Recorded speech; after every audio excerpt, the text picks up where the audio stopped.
You have 68 wins. You cannot 69 Mina. Hey everyone, it is the center of attention, Brittany Brooks, and you are watching Simply Reliable Studios. Come on over, Simply. I'm being see, earlier I said something stupid to him, and now this is my receipt. Okay. Sabu's just sabotaging you. Yep. He sure did. Hijacking. Yeah, he's taking over. Hijacking is a better word. You're right. Good luck.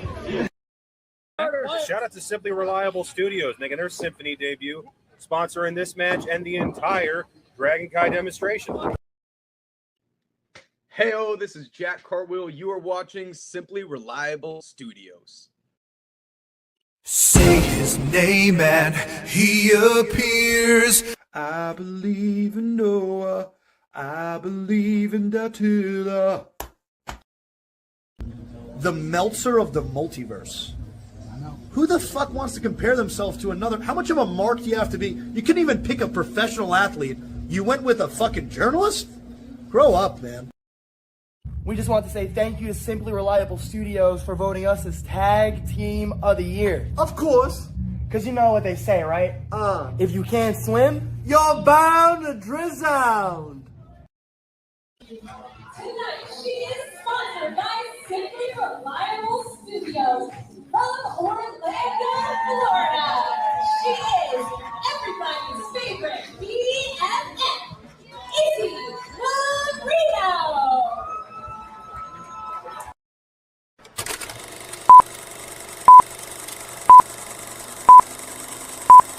Get it?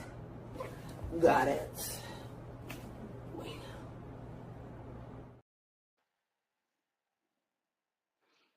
Heyo, like Jack said, how you doing, everybody? You're watching Simply Reliable Studios. Another watch along of GCW Game Changer Wrestling.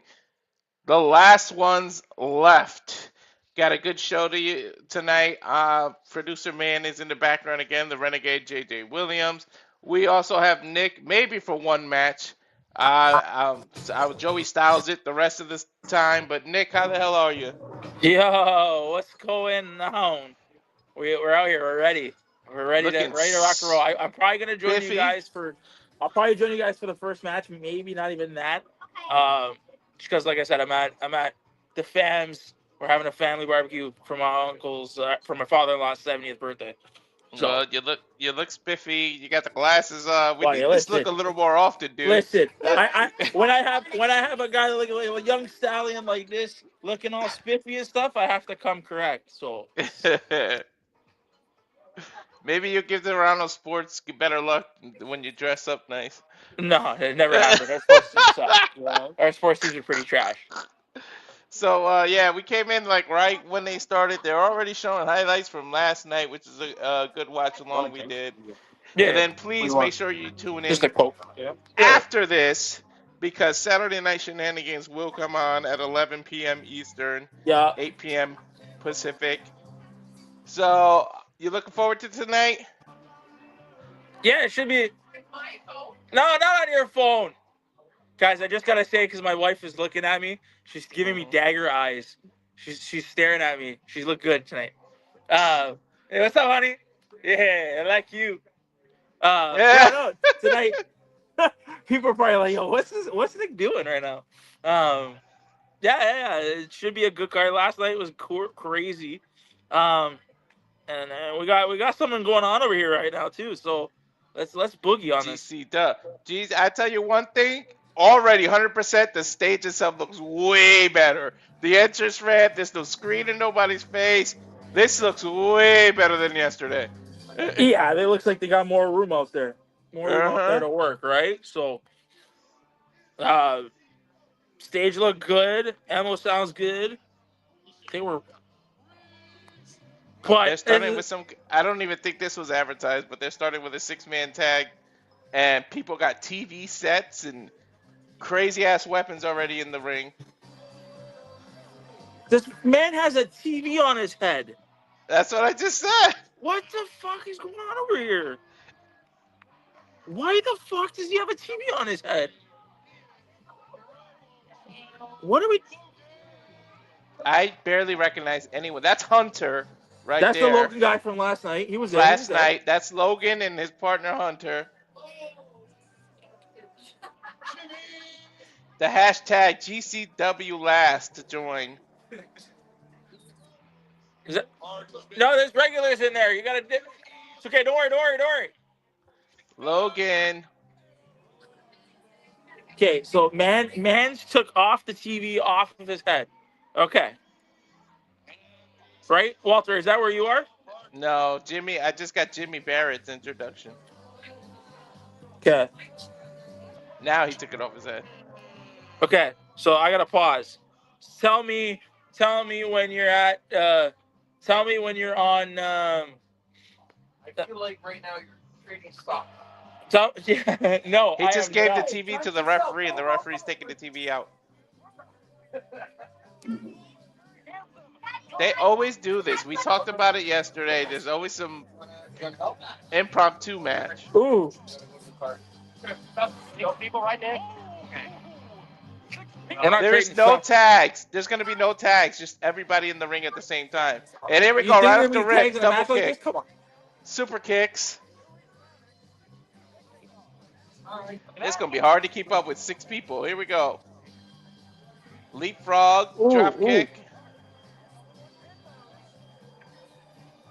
Maddox with a nice, jump off the rope kick. Snapmare takeover. Standing moonsault. Gets a cover. 1.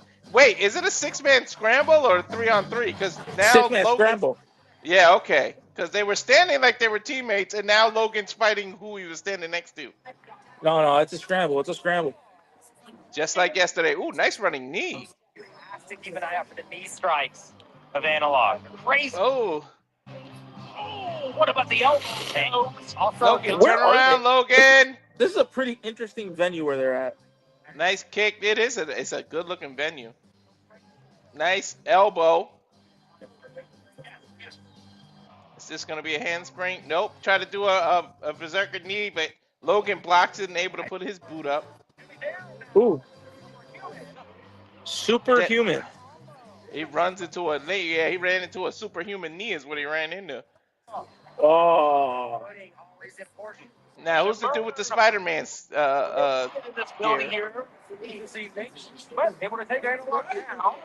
Oh, and he slips and botches. Yep. Collecting. Okay, got a game plan. Rising in Seguri. Ooh. Nice kick. Dude, are they outside? It looks like they're outside. No. They're not outside. It looks outside. Look at it. They do. It does, but they're not outside. A little springboard and then see. Nice springboard. Holds his hand. Ooh, what a slap to the chest. Runs. Bounces off the rope.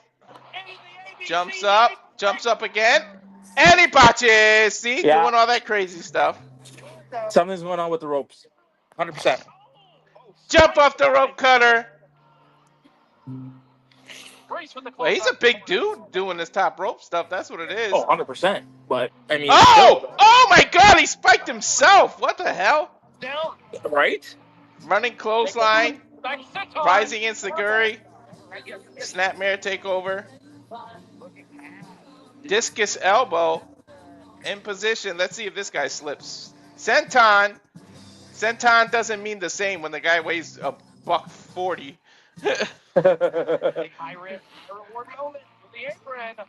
Here we go. Running. Jumps over. Leaps on the apron. Runs. A somersault. You sure they're not outside? That looks kind of dope. I don't know, man. I don't think they're outside. All right. No, it's just the way the stage is set up. The balconies look like houses. Springboard drop kick. That drop kick looked like shit, though. I know. It's, like the guy just stood there. He slipped through the ropes now.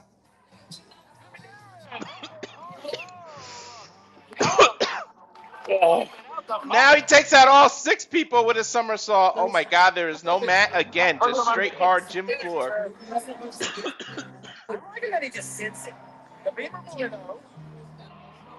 Acai moonsault. Acai moonsault. Takes out everybody. The ropes are slippery. Something's going on with the ropes for sure. Yeah, 100%. You can tell that they're because that's now the fourth person to slip. okay. I don't know who this big dude is, but he doesn't look too confident in there. He did that front flip clothesline and landed wrong. Now he got chopped by Logan. Logan's climbing up the ropes. Jesus. Bounces like yesterday. Does that double bounce. I think J-Bone ain't the worst. And again, jumps to the outside as opposed to his opponent inside. What's this big dude doing? I don't want to know, but he's setting up It's a too chair. far. He's going to jump on the chair. He's going to do Sabu. He's going to do the Sabu. Jump on the chair, over the ropes, and somersault. But he hit it. It actually looked clean. It actually looked pretty clean, I won't lie. Yeah. That's his first move he did that looked clean today. But he's looking like he's botching it. Yeah, I like this entrance, by the way. Now they got an actual stage to come out. This venue looks 100% better than yesterday.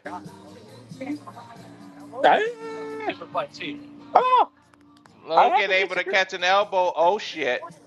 He's gonna do that jumping. He's gonna do that jumping Hurricane Rana he did yesterday. Are we Logan's doing beating him? No. Are we doing another? Tower of Doom. Oh, Doomsday Device. No, they turned the Tower of Doom into the Doomsday Device. Whoa, and now two double 450s are coming up. Double 450s. Double cover. 1, 2, and they break it up. Dude, for a random put together match, this is kind of dope.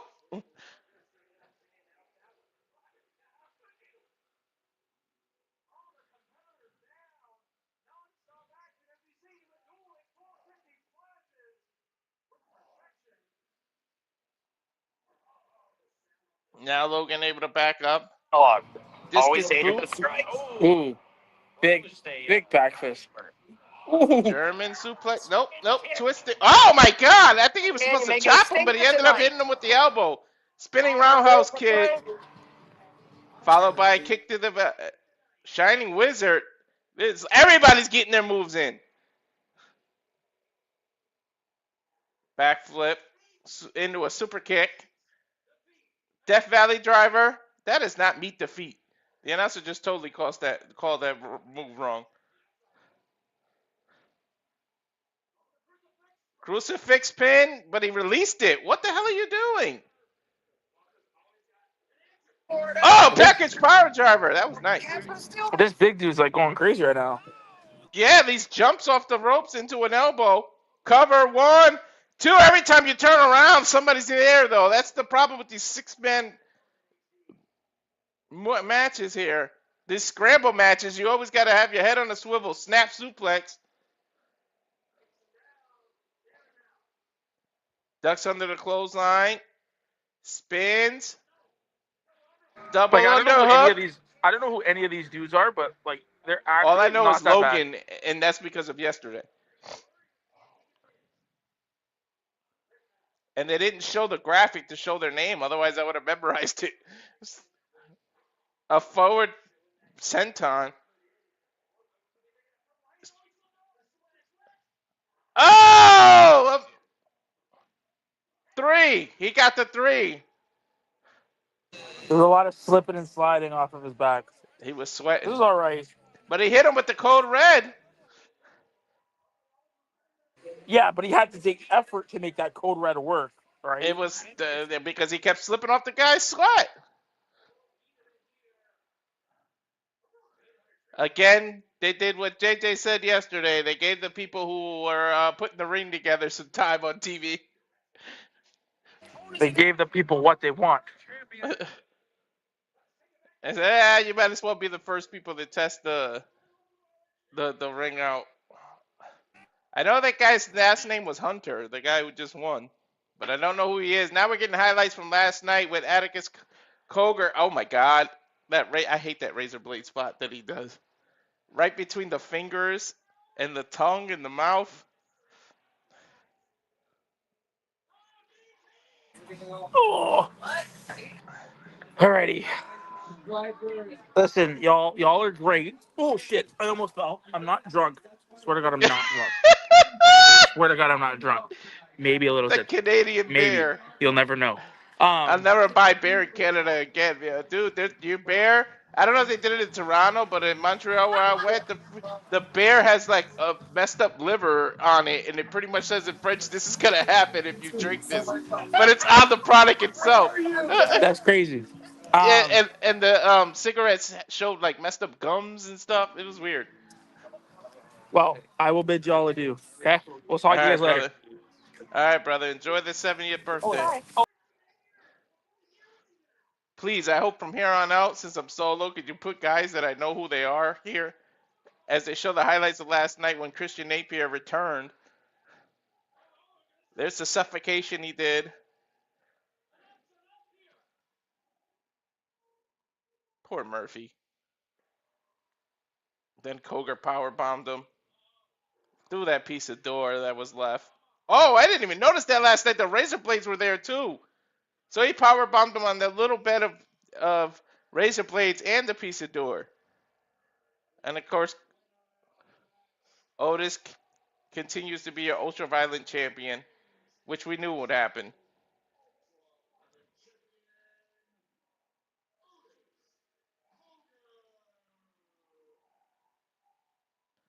Koger's going to be involved in the tag team match as we gave it back to Emil.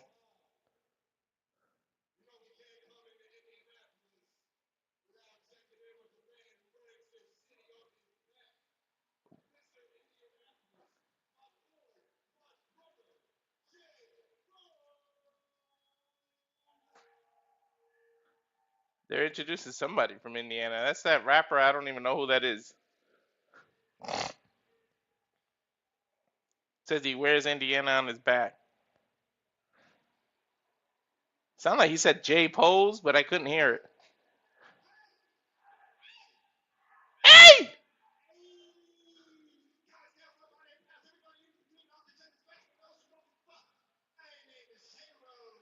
J Rose.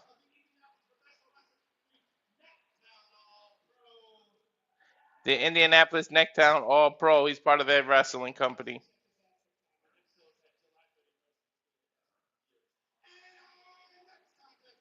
Oh, he's going to do a special ring announcer. This is for one fall.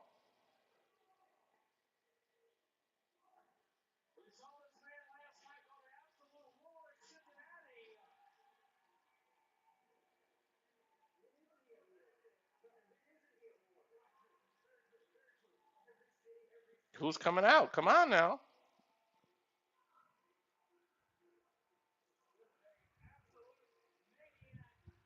Okay, here we go. Mad Dog Connelly versus Calvin Tankman is what's coming up. Because that's Mad Dog's music.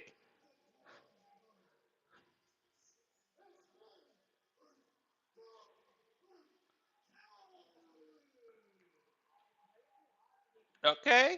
David's doing a good announcing job here.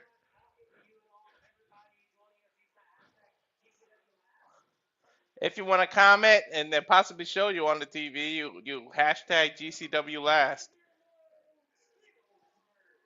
Here comes Calvin now.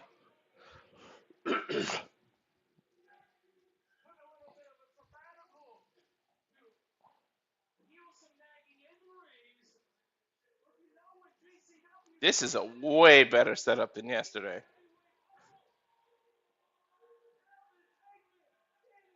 Here goes Tankman. And appearances looks can be deceiving. This is a big dude, but if you've ever seen him wrestle, he can go, he can jump off the ropes, he does some big boy stuff. He's a big dude, but he does some light heavyweight stuff.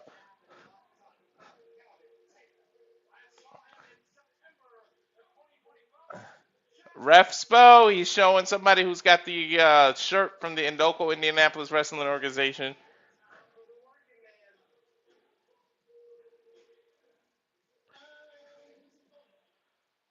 Crowd loving Tank. Oh, hometown boy, that's why.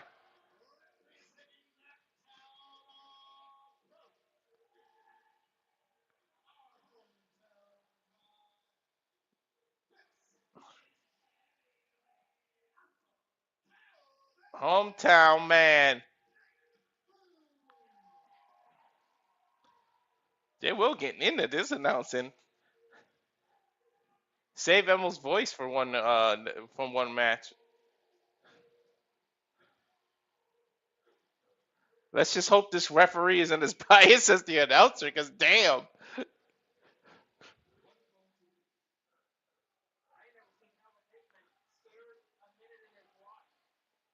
Hakeman looks a little hesitant to be able to take on this Mad Dog. Bell rings, here we go.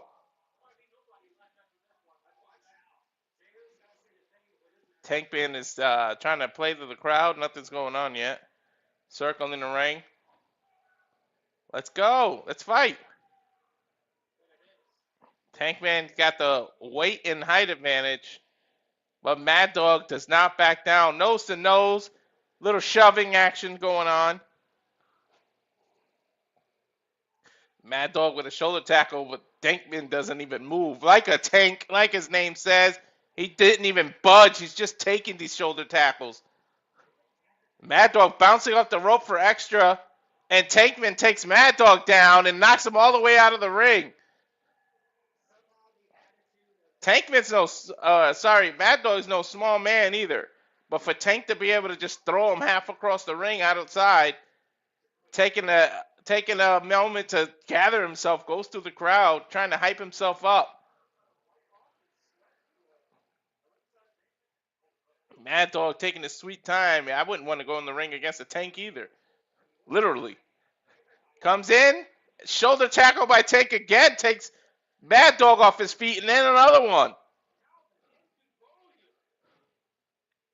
Calvin up. Mad Dog ducks under a clothesline, ducks under an elbow. Tankman bounces off the rope. Pounce! He pounced him right out of the ring again. Mad Dog doesn't know what to do. Tankman literally just knocked him half across the arena, and now he's going after him. As they take a look at the replay, this jump, oh, he put a little extra jump in that pounce. That's why. And now he's getting bit. Mad Dog biting the hell out of Calvin right now. Nice forearm. Forearms on the outside of the ring. Calvin trying to push him off. Runs at him. Gets caught in a bear hug, and then he just literally throws him into the metal piece that connects the post to the turnbuckle. He didn't hit the turnbuckle, didn't hit the ring post. He literally hit right in between in the metal. That hurts. Mad Dog holding his back as Calvin chasing him. Oh, watch it. Mad Dog, he's got his chain. Nope. Calvin saw it. Tug of war over the chain now.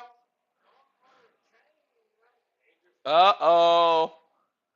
Tank pulled the chain. Calvin tries to Irish whip him, but he reverses it with the chain and knocks Tankman into the freaking post.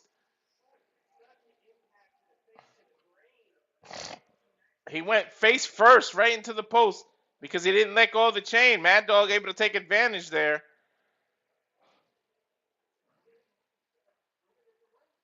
You got to stay on him now. Now he's choking him with the chain. There you go. Stop worrying about audience's reaction and stay on him. Mad Dog dragging him by the chain, by the neck, all across the arena. On the outside of the ring here. Jumps on his back as he chokes the living daylights out of him. Now he wraps another layer of chain around his neck again. And he's really pulling Tank here. Calvin's turning red. And now he's elbowing him in the shoulder. He's got his knee on his shoulder. He's elbowing him. Calvin might be out here. Calvin looked like he passed out.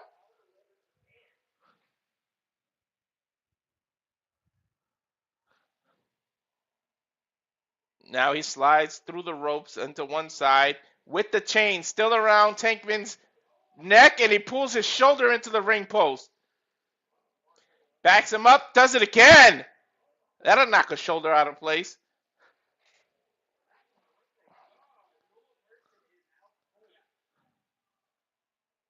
Tankman looks out of it. Now he pulls the chain off his neck finally. I mean, what good is it to be the size of a tank when you can't actually breathe? But again, Mad Dog playing to the crowd, got his hands up, telling the referee to back off the chain. He's giving Calvin time to recover. There's a kick to the ribs. He's going to try to deadlift him. There's no way you could deadlift this guy. He's deadlifting him from the ground for a gut-wrench suplex, which I highly doubt he's going to get. He gives up.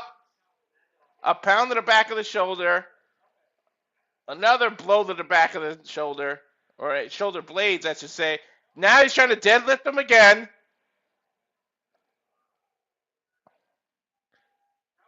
Calvin not having it. Good wrist control by Calvin. Gets up using that. And then a headbutt. Mad Dog backing up into the other corner. That was a hell of a headbutt. Now we got forearm exchanges in the center of the ring here. I'm not sure Calvin recovered from being choked for so long. But he's returning the favor now. He grabbed Mad Dog and gave him an elbow himself.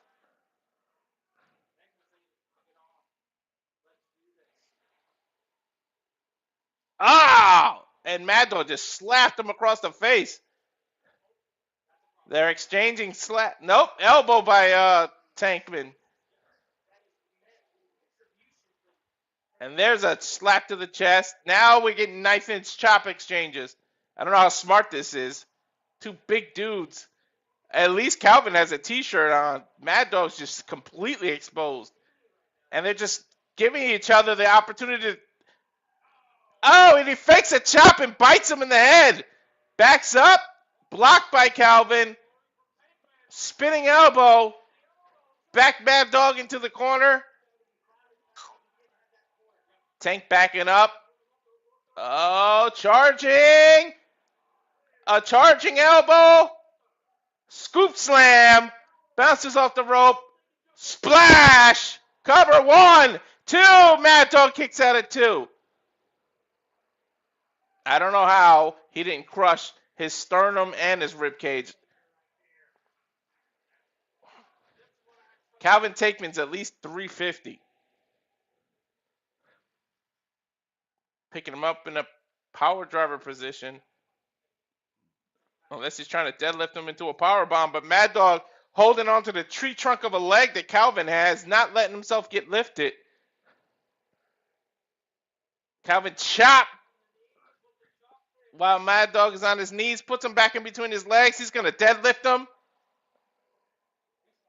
He's fighting by grabbing the leg, put his legs back down. And then Tankman with a crazy elbow that just took Mad Dog out. He's going to try to power drive him again, or a power bomb. Hooks. Package power driver.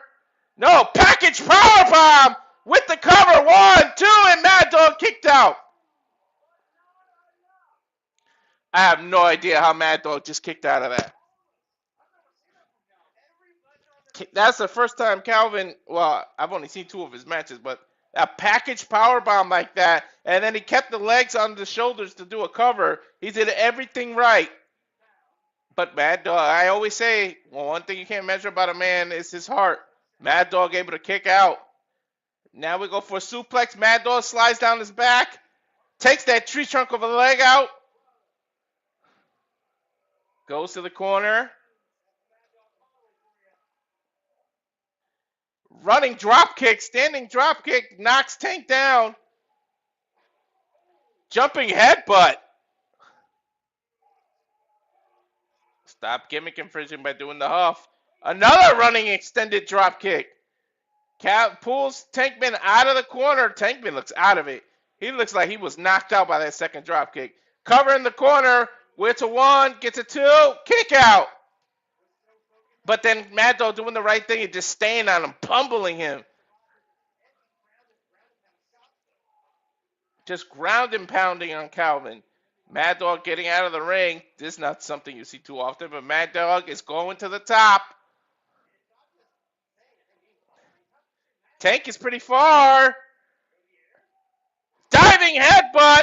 Cover 1, 2. Calvin kicked out at 2. Mad Dog asking himself, he's got to be questioning, what the hell do I got to do to keep this Tank down? Short of a missile or a bazooka, I don't know how you keep a Tank down, but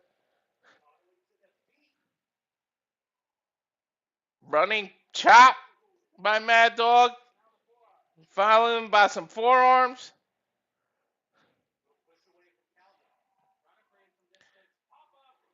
Pop-up spinning discus, but he missed it.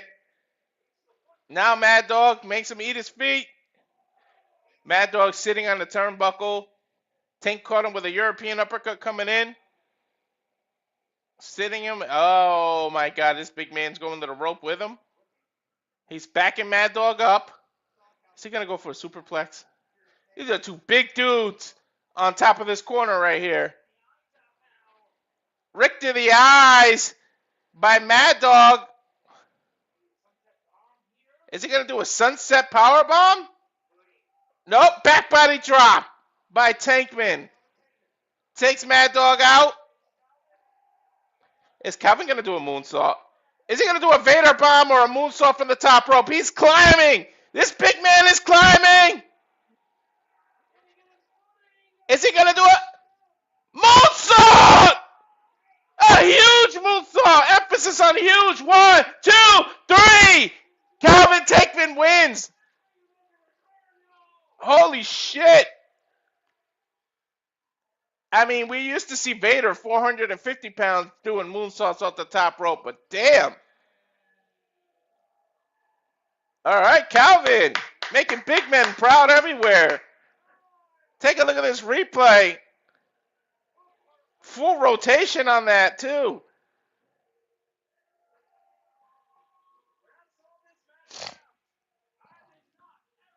I was not expecting that. I mean, I know I've seen him go to the top rope before, but sheesh. He had a full-on moonsault, full rotation, too. Getting a hometown crowd happy.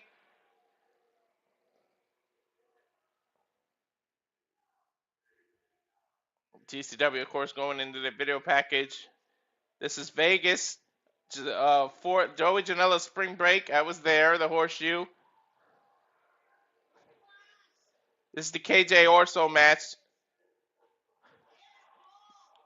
Cannonball.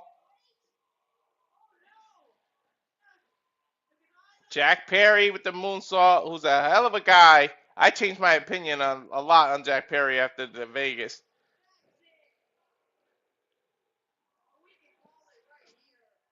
This is when Stackhouse did the cover here. I forgot how packed the spring break was. Holy shit, look at that crowd.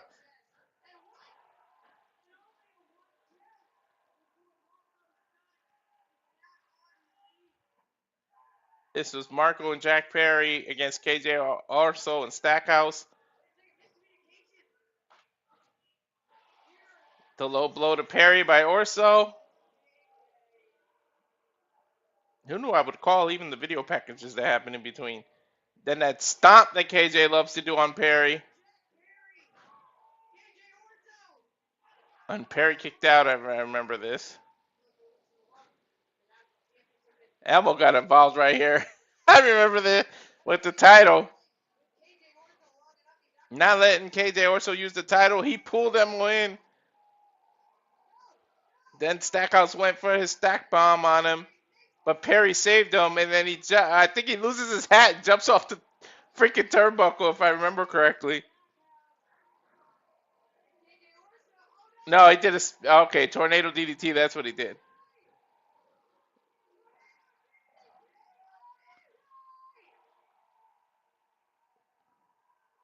Then Perry got the cover here, or actually Mark did.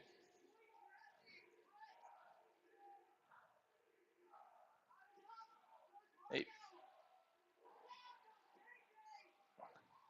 1, 2, 3.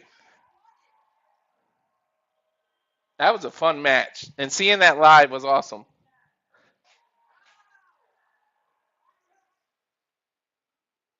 Back live now in Indianapolis.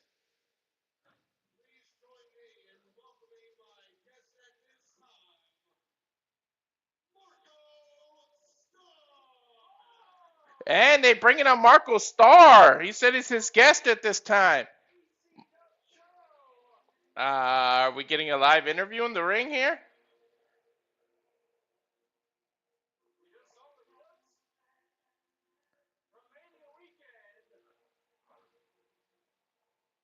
Haven't seen Marco Starr since that Mania week. Awesome, cool dude, by the way. Spoke to both of us for a while. A whole week, every day.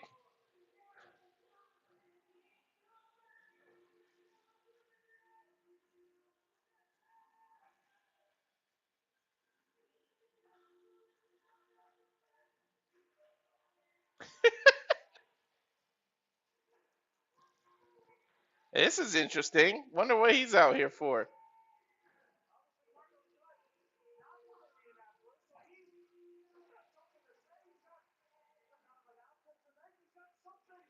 Let's see if there's some kind of announcement by Marco.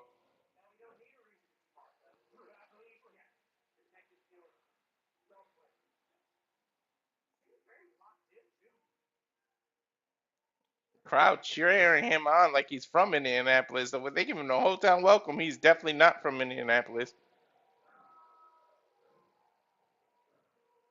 Let's hear what he has to say. A live interview here.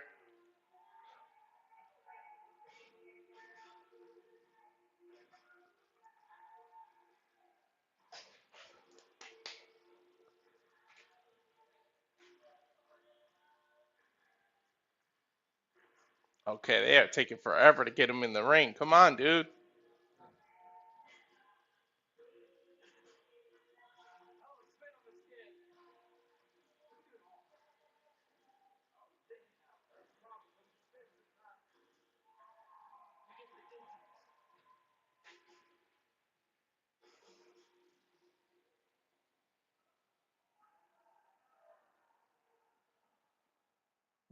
Gets the mic. Come on now.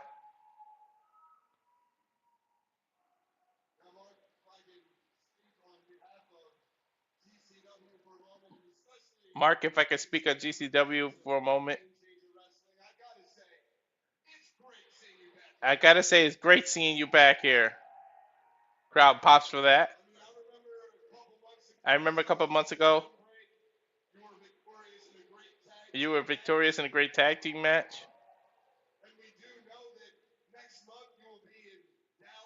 We know next month you'll be in Dallas. I just received word that on night one of Homecoming, you'll be back in in-ring competition at the Showboat. Marco, with all that being said, how does it feel to be back here in Game Changer Wrestling?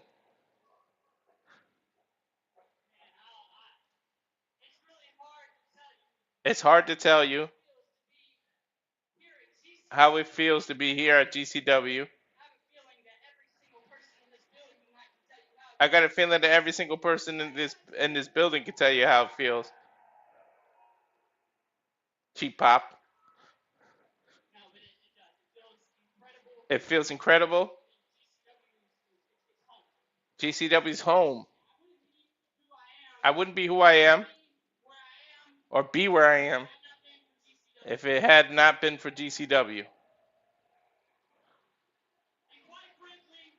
And quite frankly, not just GCW. JJ, we got to try to get an interview with him the way he treated us, now that I'm starting to remember.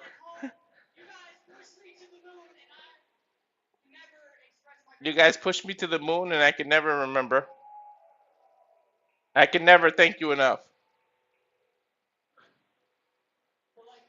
But like you said, I'm back to in-ring action in Atlantic City, August the 15th. Think about it is,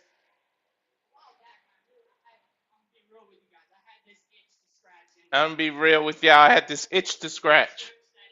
And I came here to scratch that itch.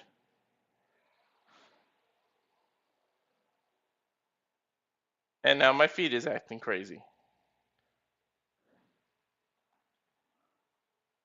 That was really weird. It's just a spinning circle that's flashing right now. Joey Janela just interrupted him.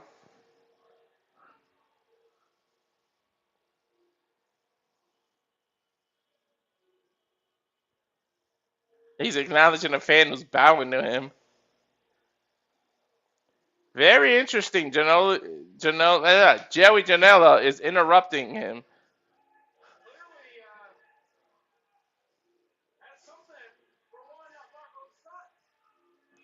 So something on the mind of Joey in terms of Marco.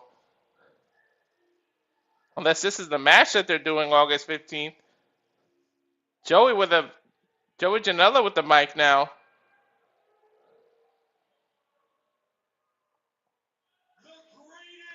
The greatest independent wrestler alive in the world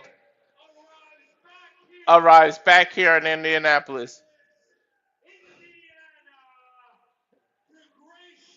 to grace you with my bad back and all.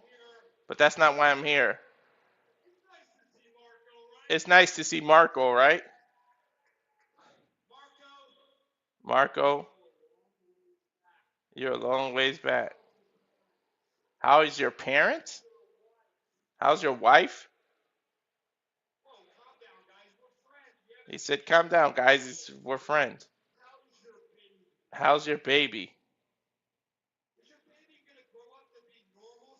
Is your baby going to grow up to be normal size? Or is it going to be a midget like you? Had to get personal, Joey. Joey knows how to turn it on. He knows when to be a dick and when to be loved. And you can't argue about him saying he's the greatest independent wrestler. In one show, 2020. In 2026, GCW has changed.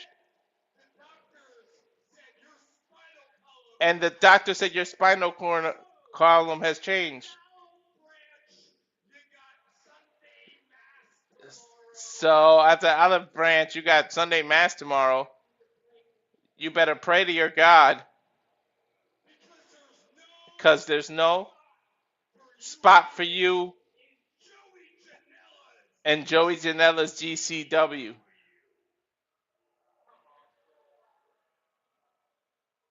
Think we're cooking something here. Joey? I'm going to give you credit, Marco says.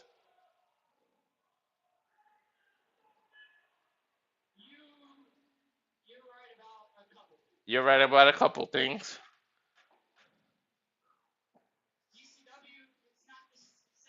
GCW is not the same GCW.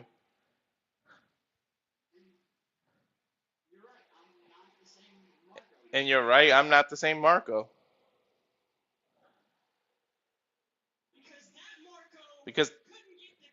Because that Marco couldn't get the job done. I'll let you in on a little secret. Look at me, Joseph.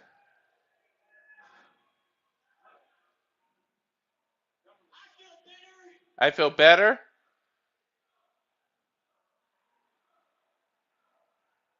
He gets quiet. The crowd is just calling him Joseph. I feel better than I've ever had. What blows my mind is that you're telling me I don't have a spot and I need to get my bags and go.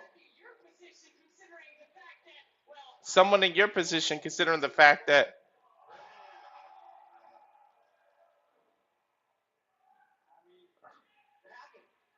I beat you.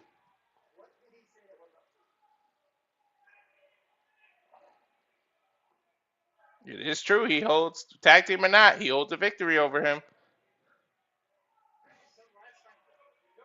Joey goes to attack him. He ducked under, jumping Hurricane Rana. And then he slides out of the ring and goes back to the stage. I didn't know who I was going to wrestle August 15th, but I think I do now. Think he just challenged Joey Janela. Homecoming? It's me and you, bitch. All right. I think we know the homecoming match for Marco.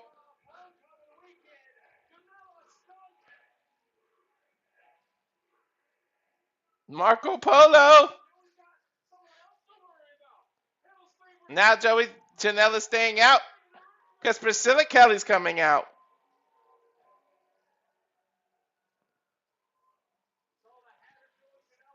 Kelly off of her fresh victory off of yesterday.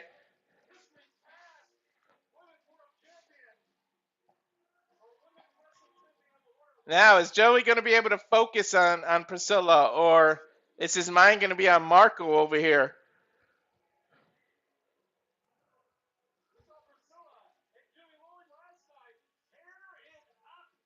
Oh, 101 people viewing. Got to thank you all. Please, if you can, subscribe to @Rage of Wrestling, Twitter. You got Batty for Wrestling. You have Casa de 18 Studios. Also, we make all our big announcements of interviews and things on our Twitter at SRS Studios 2024. Please subscribe. And if you're watching there, which a good chunk of you are, please go on over, click the links, and subscribe to the YouTubes. And right off the rip, Joey Janela was standing outside the ring in a somersault by Priscilla Kelly. She didn't even get her gear off yet. Both competitors in the ring, I'm going to say both men, when Priscilla Kelly is definitely not a man. She goes to kick Joey Janela, but he ducks under and takes a break outside. He got kicked right in the nose. Taking a little bit of time, taking a breather, but Priscilla Kelly coming after him. Joey just smacks her across the face and knocks her into a fan's chair. Back suplex onto the hardest part of the ring, the apron. There is no give on that. Where wood meets steel. Joey sits Kelly on someone's chair and just pokes her in the neck. Damn, Joey can be an asshole for real. Joey charging. Come on, Kelly, move. Joey charges. Oh, and she kicks him in the face. Now fighting through the crowd, through the chairs that everybody got up. Jumps on the front row and splashes him. Gets the crowd involved. Crowd being respectful and gets out of the way for them. We don't need what we saw last night with the chairs. And then damn, Joey just threw Kelly right into the damn wall. Now going to his own merch table? What the hell is he doing? Joey Janela is literally at his own merch table right now. What are you looking at? She flips the table onto his knees, and now he grabs the table and just throws it at her. All the autographs and t-shirts are flying everywhere. Now going towards the ring.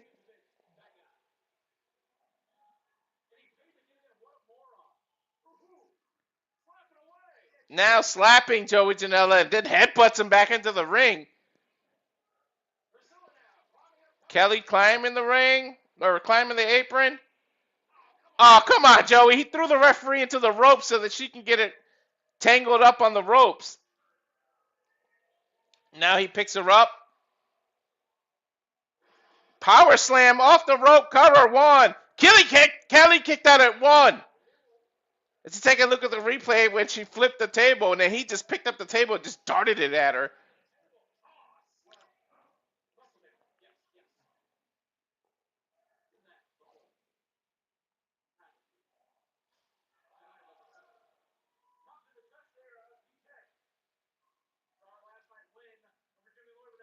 And then now, chop Kelly in each corner now.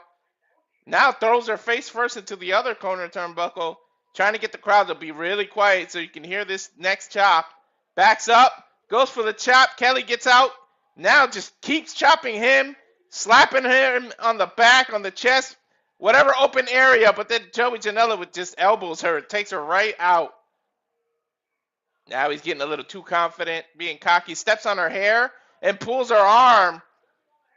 Oh, come on, Joey. Even this is a little too far, Joey.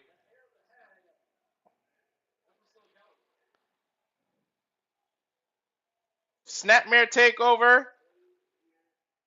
She sits. Oh, if he goes for this. Bounces off the rope. Diving elbow covers 1, 2. Priscilla just persistently kicking out. Try to say that 5 times fast.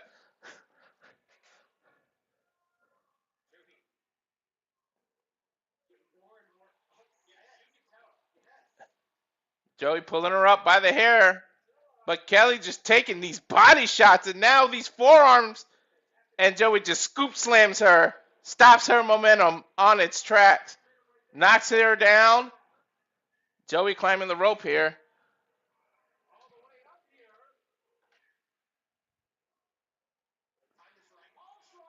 Palm strike by Kelly. Now she's climbing the ropes upside down and just kicking up. Grabs him by the feet. Head scissors takeover. Nice tijeras. Okay, Kelly. Joey's in La La Land. Turns around. Kelly with a diving clothesline. Now an elbow. Rinks the arm. Almost like a released Blue Thunder Bomb there. But she didn't cover because even she knows that the Blue Thunder Bomb doesn't get a pin. Now a running forearm. Sorry, Noah. Another running forearm. And then pump kick by Joey Janela takes Priscilla Kelly right out of it. Now throws her into the corner. Irish whip into the other opposite corner. Runs in. Priscilla Kelly with a nice boot to the face.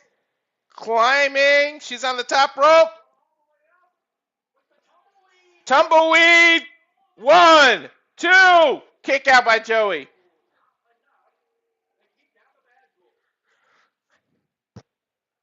Excuse me. Kelly bouncing off the top rope. Or bouncing off the ropes with a diving drop kick that takes Joey half out of the ring. He's in between the ropes and the apron now as Kelly rolls out. Picking him up on a tombstone position. Holy shit, they're out on the floor. Is she going to tombstone him on pure floor? Reversed by Joey.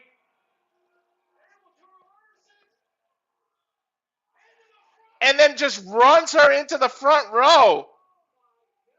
Oh my God, and threw her into the chairs. Didn't even tombstone her. He just picked her up upside down and ran her into the damn crowd. I don't think Priscilla Kelly's getting up. Now he's dragging her by the arm to throw her in the ring. Rolls her in. Is he going to go for a cover? Nope. Death Valley Driver. Death Valley Driver, the stacked version of it, covers 1. Priscilla Kelly kicked out at 1. What the hell? She kicked out at 1 and is hyping herself up. And Joey just looks confused. Oh, now he's pissed. Grabs her by the hair. Forearm. Another forearm while they both standing. He bounces off the ropes. Kelly follows him, ducks under with that Russian clothesline, Russian leg sweep clothesline combination. Now at a stalemate. I still can't believe she literally kicked out at 1. We seen her do that yesterday. As they take a look at the replay here.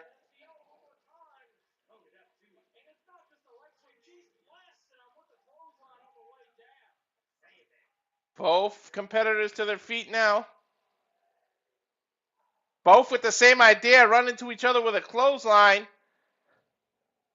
Looks like Kelly got the worst of it. Priscilla coming out of the corner. They do it again. Meet in the middle.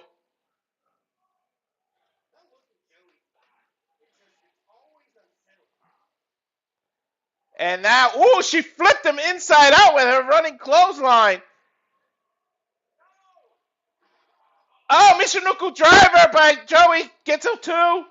She kicked out. She went for a clothesline. He ducked under. I thought he was going to scoop slam her, but he turned it into a Michinoku driver. And there's the first table of the night, or sorry, door. Followed by some chairs. Up, he's going to make a ladder bridge or a door bridge. Setting up the chairs here. Priscilla Kelly doesn't know where she is right now, let alone what Joey Janela is setting up behind her. Think he's going to go for the Death Valley driver through the door.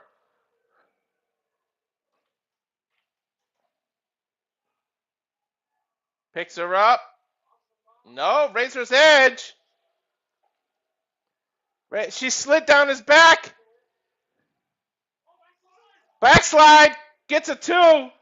Joey Janela super kicks him on the way up, or super kicks her. Picks up Kelly. Oh my God. Puts her in the corner where the door is. Picks her up on the rope. Chop. He's going to do the Death Valley driver while she's up on the apron. No, he climbs with her. Superplex. Setting up for a superplex. Is he going to get it, or is Kelly going to fight her way out of it? Superplex through the door! Ow! Holy shit! Janela covers 1, 2. It's got to be out. She kicked out! She's shaking her head. No, it kicked out. Janela sets up the chair that was used as a bridge. Picks her up for the Death Valley driver. Through the chair! This has got to be it. Cover. 1, 2. Kick out! Priscilla Kelly is just persistent. Not giving up. Joey's going crazy, pulling his own hair out. Joey's like, what the f do I gotta do? Holy shit, she's kicking out of everything. What does that do to your mindset when you throw everything and including the kitchen sink at somebody and they continuously kick out?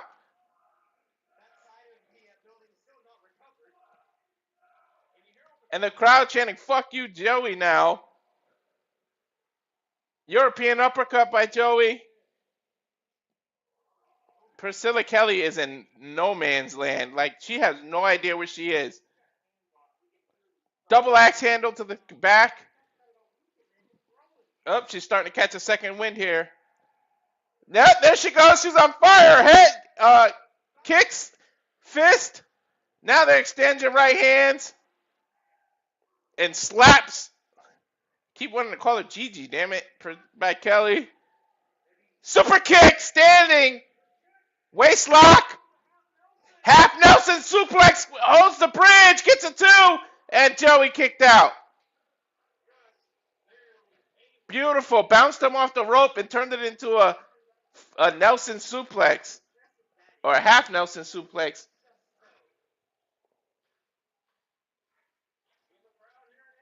Priscilla Kelly climbing. She's facing away from him. Another tumbleweed, but Joey catches her. Now a full Nelson suplex by him. Picks up the door. Cracks her in the head with it. Come on, Joey. Have some mercy on her. Power driver right on the door. Cover. 1, 2. And she kicked out again. What the hell is going on with her? What the hell is he going to do to put her away?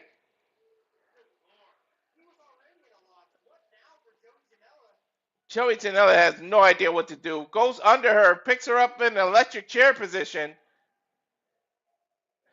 One Wing Angel! He's trying to hit the One Wing Angel! But a poison rana by Kelly! Joey grabs her again with that full Nelson suplex. But she gets up, she slaps herself. German suplex with the release. And then just covers Joey. 1, 2. Joey kicked out. She should have just held onto the bridge then. Bounces off the rope.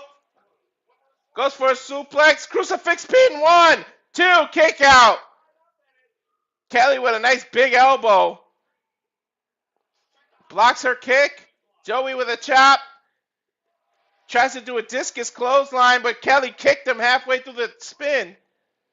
And now she just, ooh, nice kick to the face. Super kick by Joey. Backs Kelly up. And then another one. She's staggering on all four now. Joey's got a perfect position to stomp her if he wants. Backing up. Goes for a super kick.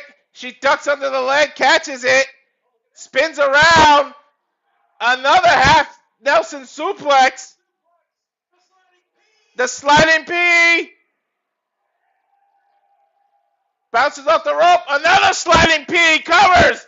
1, 2, 3. Priscilla Kelly beats Joey. Holy shit.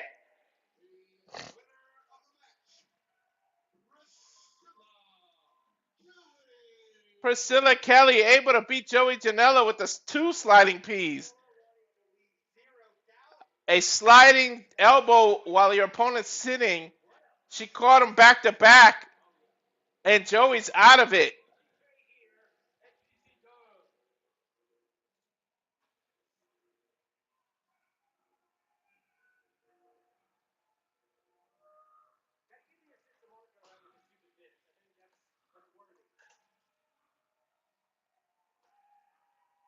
Priscilla Kelly gets her hand raised.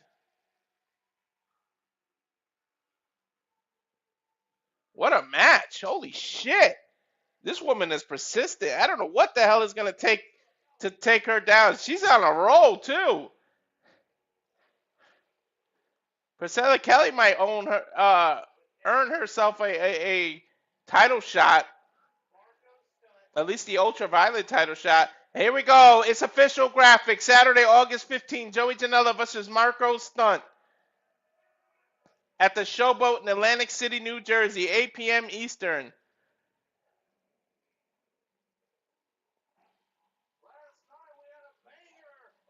And they're going to go over the highlights of last night. And while they do that, producer man, if you could throw to our commercial, because now we got 113 people. There is new people. Here's everything that you can catch coming up on Simply Reliable Studios. And now for a taste of things to come.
Also, super chats are available. I want to thank those who, oh my gosh, did more come in? Guys? Casa. My gosh, guys, thank you. Please tell Yaki to check his emails. I messaged him from Simply Reliable Studios email about an interview as well. Okay, Yaki, Casa's a good dude. He'll definitely give you a good interview. Respects the indies and does it right. So I'll give you that much right there. That's right. If you're new to the channel, that is some of the stuff we got coming up.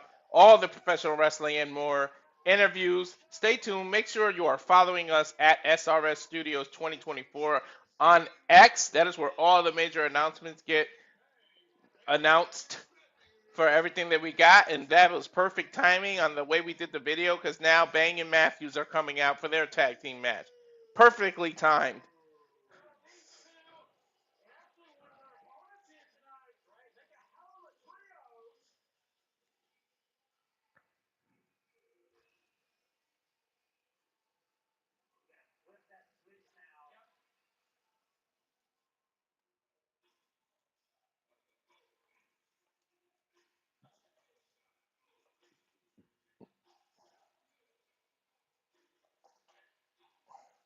I kind of like Top Team's music.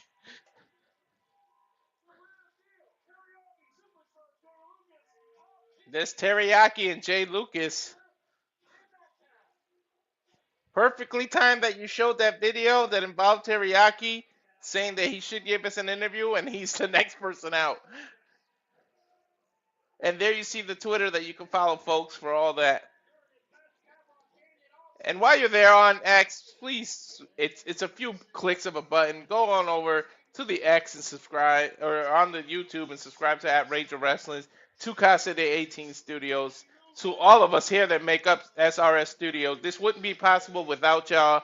So please, not everything we do goes on the X. X is for special events and special watch-alongs, and then our announcements. But a lot of the stuff does not broadcast over X. It broadcasts on all of our YouTube channels. So make sure you are linked and following our YouTubes and hit the notification so you can see everything and you don't miss anything that we do. And if you're watching on YouTube, look at the description. There are links, as there are new merchandise for us. T-shirts and more. Big things happening in 2026 for the Simply Reliable Studios. Looks like Teriyaki's going to start.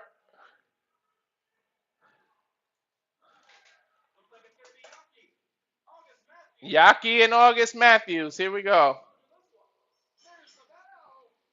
Bell rings.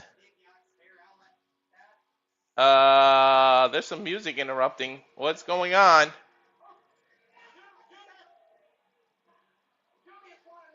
That's Flying Ryan and Junie Underwood. They're going to make this a triple threat tag team.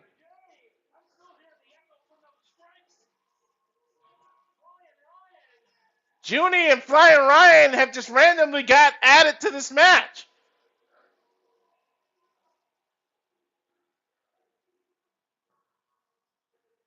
Okay.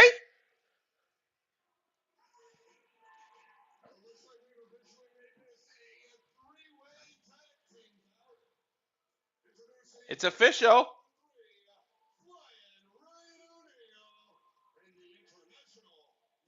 Flying Ryan and Junie Underwood. Both you saw last night. Okay. The announcer said he's always down for a three-way. I see what you did there. Lead the puns to me, buddy. What are we doing? What are we doing? Are we tagging all three teams? What are we doing? All right, so it's Junie, Matthews, and Yaki starting here. Wait, there's more music. What the hell? Are you gotta be kidding me?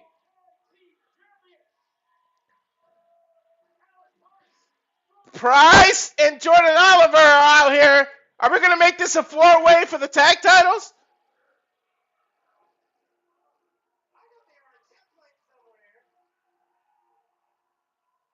We just turned this into a four-way.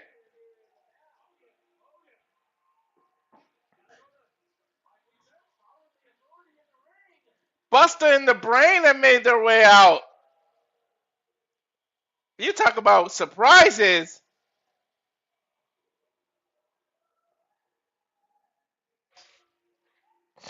Holy shit.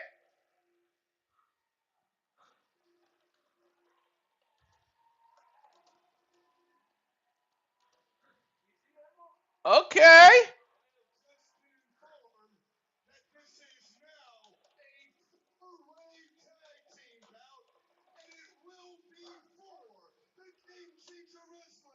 And it is for the Game Changer Wrestling Tag Titles.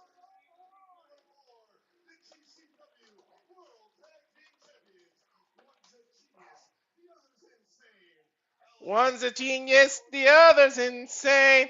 Holy shit, impromptu tag title match. I'm so fucking glad I get to call this. Holy shit. Emma just made it completely official. And Nick was questioning when's the last time you defended the title. Here you go, Nick.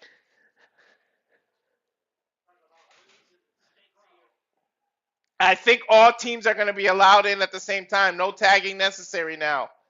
Because Flying Ryan just came in and splashed the whole shebang. Bell rings.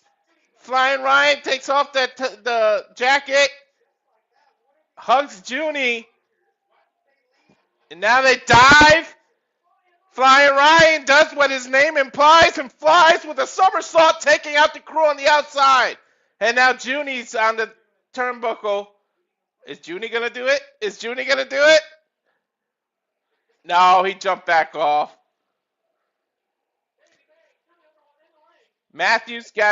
Bang got thrown in the ring. And now Flying Ryan off Junie's back with an elbow.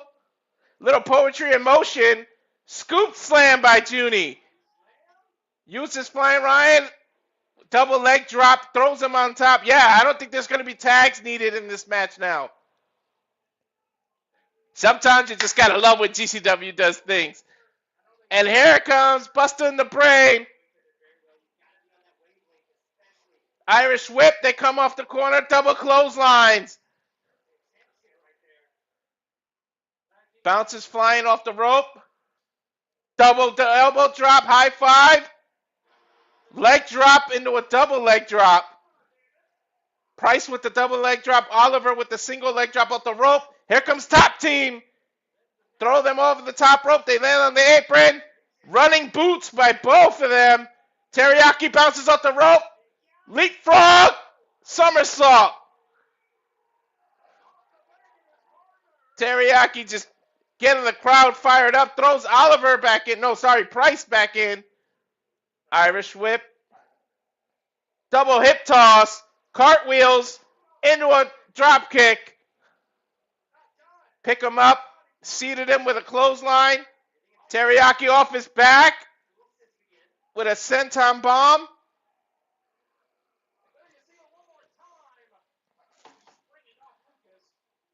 Turn around. Bang and Matthews come back in. Double super kick. Bang jumps off of Matthews. And he hits both men with leg drops using both legs. Now Bang is climbing up the ropes. Nope, but here comes Junie Underwood with a nice boot. Flying Ryan gets thrown over the top rope but bounces right back in with a jumping stunner. And now here comes Buster in the Brain. They get tossed to the floor. Junie and Flying Ryan are standing tall, but they turn around and Top Team is right behind them. They're staring each other down. Fist bump, fist bump. Oh, they give each other respect. They're trying to hype up the crowd, and there they go. All four men going at it.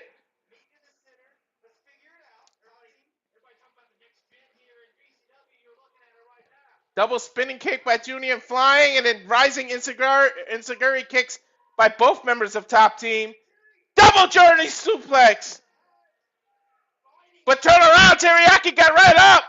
And now they hit two double suplexes, German suplex. But Junie and Flying do not get up. And here comes Bangin' Matthews.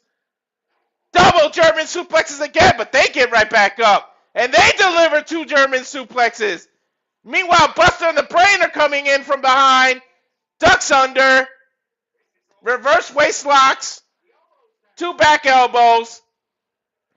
Pulls them back. Double German suplex again to Buster and the Brain this time. Bounce off the rope. Super kicks. But watch it. Matthews landed on them. 1, 2.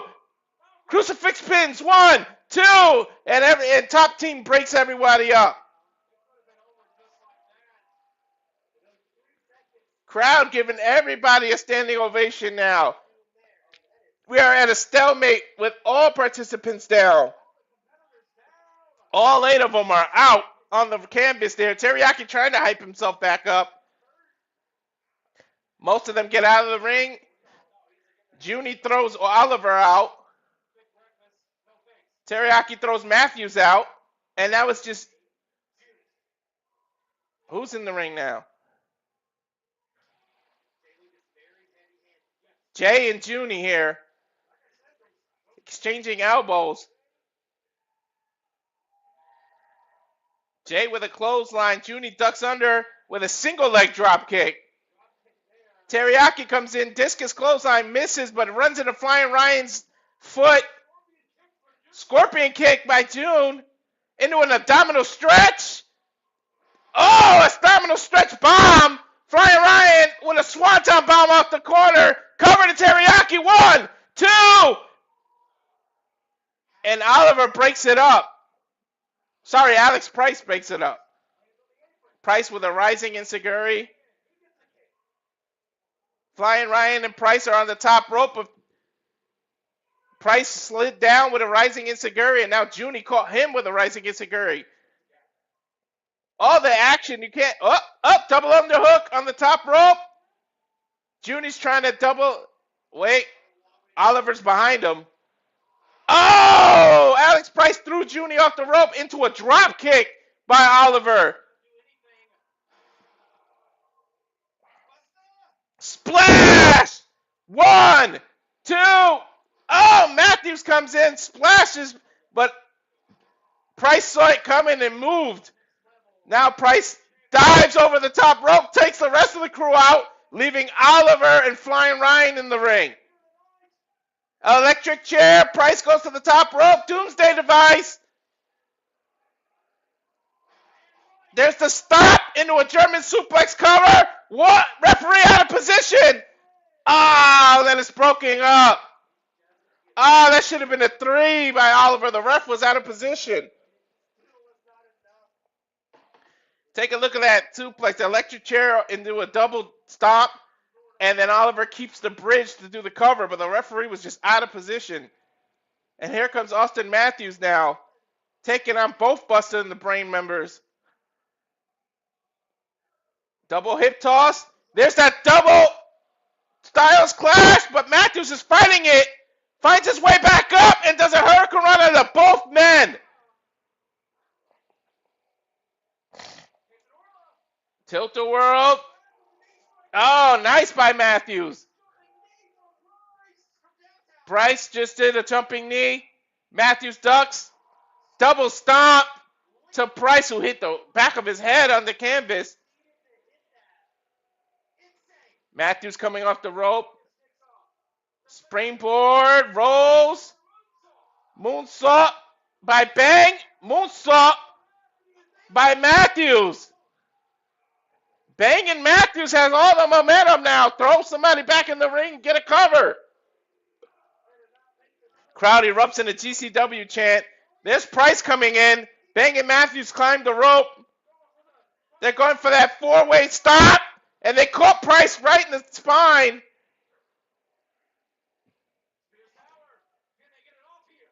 Spears Tower. There it is, the rolling springboard spear. But Teriyaki rolled him up from behind. 1, 2. Kick out by Matthews. Oh, sorry, by Bang. Teriyaki just dove out of the ring. No, sorry, Junie rolled up.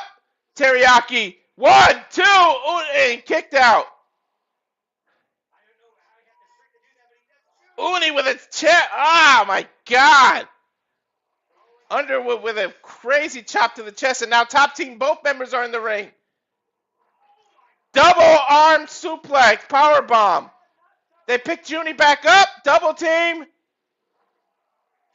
Tilt-a-whirl slam. Both men cover him.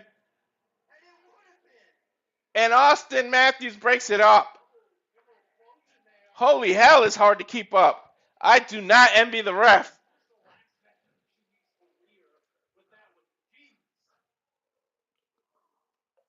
Runs into a boot, Jay does, from top team. Bang takes off. Somersault, but into Teriyaki with a back suplex, but he flips off of them. Springboard, back elbow off the rope to both members of top team.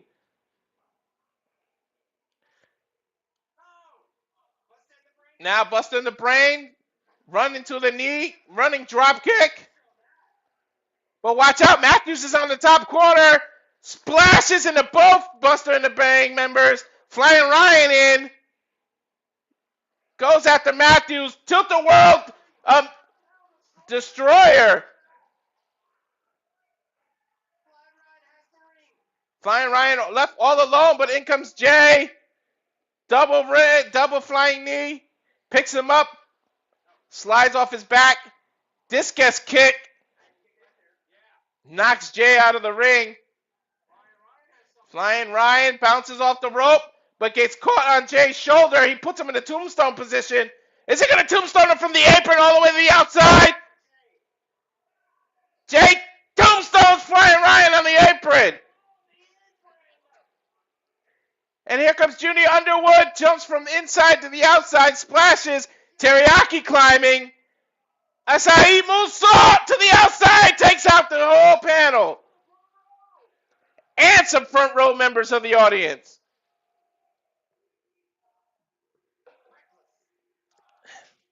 Crowd erupts in the GCW chant. Teriyaki and Junior Underwood are the ones in the ring now. Teriyaki runs into a super kick by Junie, who jumps on the rope. They're fighting for position. Junie with a tiger bomb off the rope. 450 splash by Matthews. But Jordan Oliver and Alex Price catch him and do this double styles clash. They roll him over. 1, 2, 3. And Buster and the Brain retain. Holy shit. Thank God that was over. Woo, that was hard to freaking call. Buster and the Brain able to retain as we get that double arm power bomb into a 450 splash. And the way he was positioned, Buster and the Brain just picked him up by his legs and hit that double styles clash.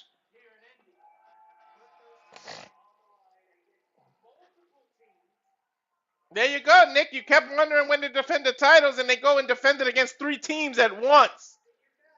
If you ever doubted Buster and the Brain, there you go. And that's why they won Tag Team of the Year on our first ever SRS Studios Awards. As seen in the intro. You've been watching the beginning, and I see that now there's 144 people, so a lot of new people have joined.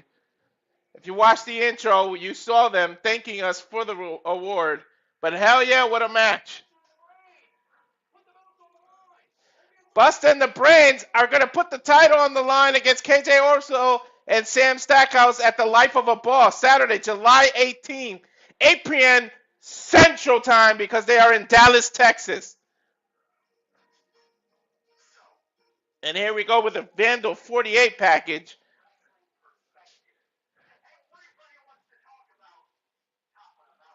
Everybody wants to talk about the top of the mountain. That's where the answers are. That's where the validation is. Well, they lied. My older brother is your GCW Ultraviolent Champion. I'm the GCW Heavyweight Champion.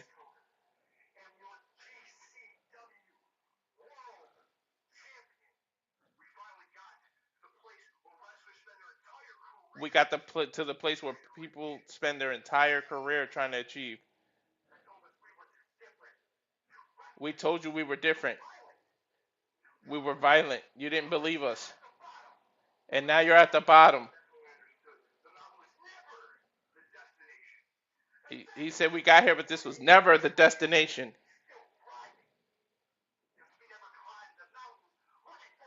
He said you never climbed the mountain looking for acceptance. We're on the same peak. We're looking down in the locker room waiting for people to step up. You guys are waiting for somebody to hand you an opportunity. We took it.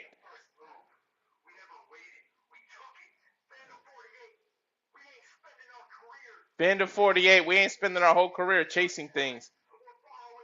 Or following prestige. Former longest reigning GCW Tag Team Champions. And we have life has a funny ass way of exposing people, doesn't it?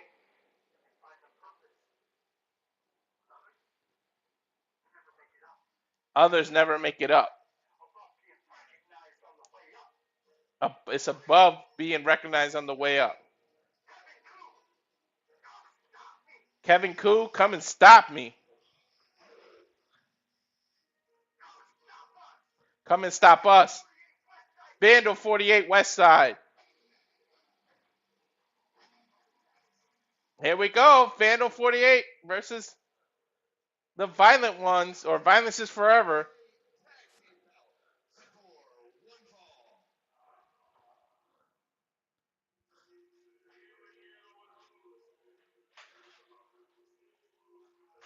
Oh, holy shit, the sun just creeped up in my face.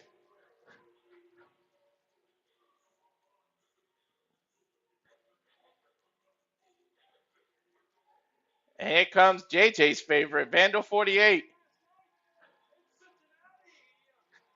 The heavyweight world champion and your GCW ultraviolent champion. Otis, I almost said Otis. Otis and Atticus Cogar.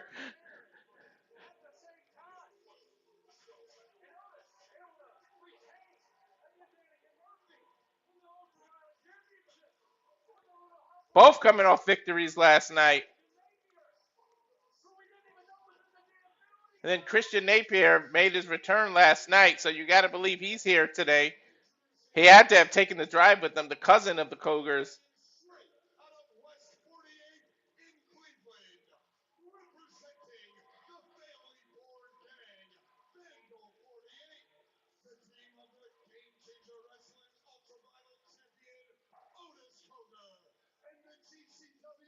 The only thing missing, JJ, we were talking about it last night, if they need a mid-card, but yeah. Because then you would have Christian Napier have a champion, and all three Vandal 48 members would have titles. Because Vandal 48 just looking good with all the gold.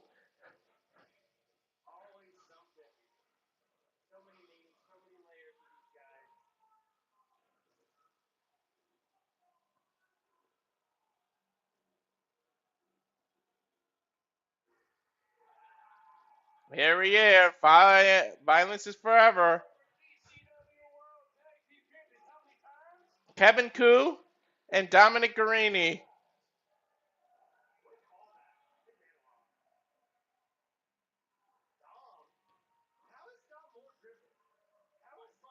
Dom looks focused. Kevin's all jumping around with the audience. Kevin just going right to the freaking apron. There he is now. He's high-fiving the crowd.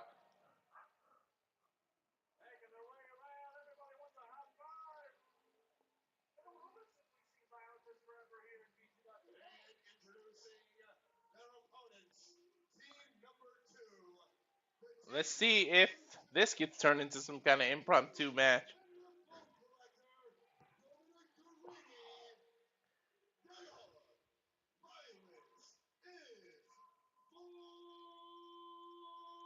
Both men on the apron.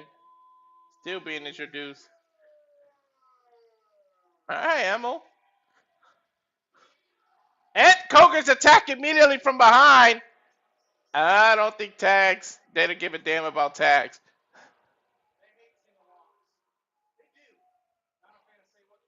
I like this gear Atticus got. Very Joker looking. They throw Violence is Forever into each other, but they do-si-do and double clothesline to the Cogar brothers. Now elbow. They just keep running back and forth with each other into the corners. Kevin with a nice sidekick. And then one to Otis, too, for good measures. Now Dominic picks up Otis. Atomic drop, holds him. Running clothesline by Kevin. Sidewalk slam, backbreaker, holds him. Kevin on the top rope with a knee to the chest and flips Otis Cogar over. Otis, my God, Atticus. And finally taking off the rest of his gear is Kevin. Kevin running to Atticus. Jumps over the apron. Atticus with a boot. And then Kevin with a freaking rising enziguri from the outside to the inside. Dominic with a fisherman's Fisherman power bomb. Kevin up the top rope with a double stomp. Atticus is hurt. He's rolling out of the ring. Otis sliding in the ring from behind. Knocks both men down from behind. Otis with a nice foreign with an elbow to the back of Dominic's head. Bounces off the rope. Dominic pulls the top rope, makes Otis fly over it. Big man Dom! Suicide dive! Don't play suicide in between the ropes. Big man went for it. Caught all of Otis. Meanwhile, Atticus and Kevin are fighting way on top of it by the entrance ramp. Or by the entrance stage. Kevin pulls him in for a power driver or a power bomb. Let's see. Atticus fights over it. Back body drop. Remember that stage is complete solid wood.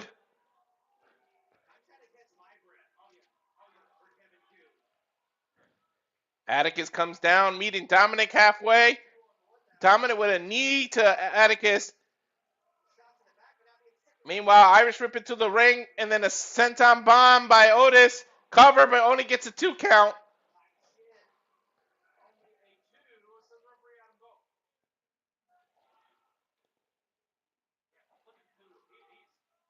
Stomping now. Dominic's all by himself in the ring because Koo got back body drop into a solid wood stage, and he is hurt. And now both Coger brothers are just dominating Dominic.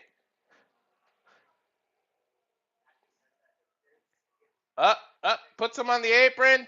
Apron DDT. No, he ties him up in the ropes. Oh, jumping drop kick to his chest by Atticus. And then bounces off the rope with a kick. Otis waiting. A senton elbow. Cover 1, 2. Dominic able to get his left shoulder up. Here comes Kevin slowly making his way back into the action. Atticus catches him and twists his legs around his neck. Jumps to the outside and elbows his back. All the momentum on Vandal 48 now. Headbutt by Otis to Dominic. Double slap to the chest. Oh, Dominic able to get back with these chops.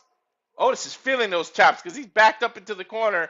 He caught Atticus coming in. Now he's just chopping both members all alone. Dominic just showing heart. Nice kick to the gut. Tries to do one to Otis. Otis catches his leg, drags him to the turnbuckle, and just throws him. Atticus coming, jumps over his own brother with a splash. And then on release Northern suplex. 1, 2. Covered by Otis and kick out. Dominic gets his right shoulder up this time.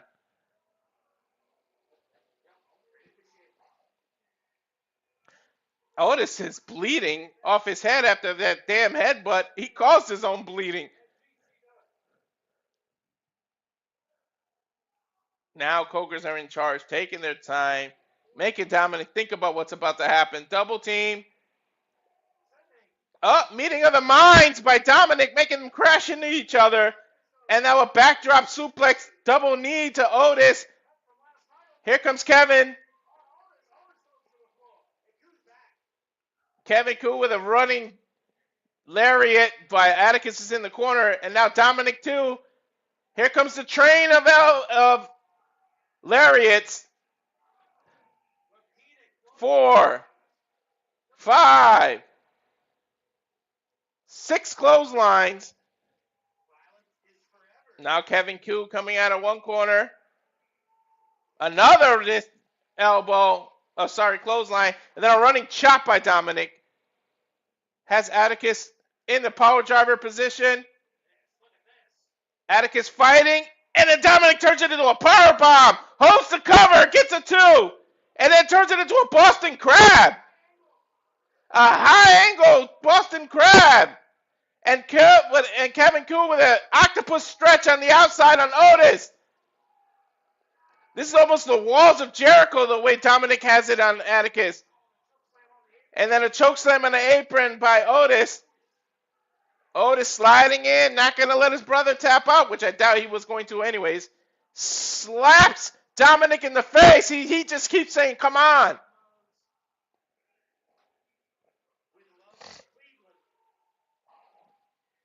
Exchanging elbows now. Otis and Dominic in the center of the ring just exchanging elbows. Otis getting the best of Dominic now. Dominic comes back with a wicked right hand and knocks Otis right off his feet. Atticus comes in, walks into a double chop. Kevin Koo is on the turnbuckle. Double team power driver, an assistant power driver by Kevin Koo. But Dominic not able to cover. Now he goes over to Atticus, covers 1, 2, and Atticus grabs the rope and lifts his shoulder up. I think there's no rope break, so he lifted his shoulder at the same time while he grabbed the ropes.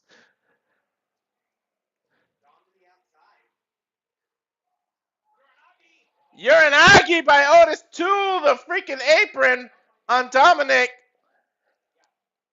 By the way, Atticus gear I was talking about, it's purple like Joker, but I think he's going for like a Two-Face look because it's half black, half purple. Up, second door of the night.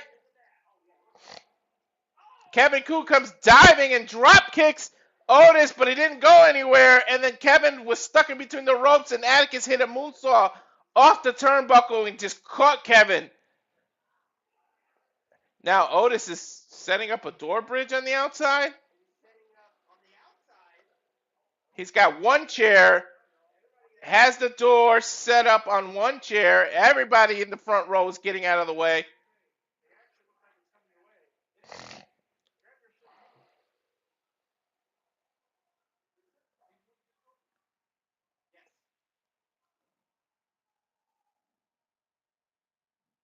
Now there's a second chair. There's the doors getting set up. Door bridge being set up. Grabs Kevin Koo in a gut wrench suplex position. Razor's Edge. Kevin Koo slides down. Slaps the hell out of Otis.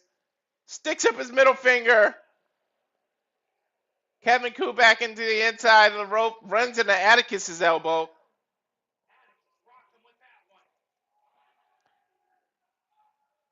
Atticus talking some junk, trying to get Kevin Koo to do a chop exchange. No forearm. Atticus with a forearm of his own. We got forearm exchanges now. Back and forth we go. Kevin, Atticus, Kevin. 3 slaps by Kevin. Atticus caught him coming in, grabbed his hand and hit him with the skewers in the middle of his hand, in the middle of his palm. Picks him up.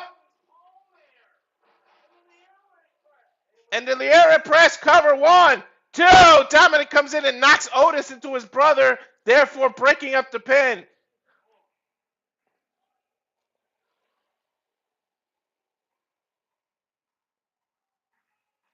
Crowd getting into it, chanting. Remember, there's a door bridge set up on the outside. Skewers are everywhere.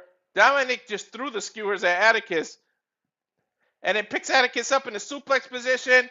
Stalling suplex. And Kevin with a kick in his back and for good measures at the same time. Cover. 1, 2. Kick out by Atticus. This close, though. This close. As we are now over 200 people viewing. Thank you, everyone who's watching on Twitter, on the YouTubes. Please subscribe to Rage of Wrestling. Go on over to YouTube. Comment. Click the notification bell as we do watch-alongs for most of the independent wrestling, all the big companies. And there's a headbutt by Otis. He speared him with his head. And Otis now elbowing the hell out of Dominic in the corner. Now he headbutts him again. You already cut yourself open after headbutting him before. You don't learn, Otis? He sits down on the turnbuckle, meets him up there.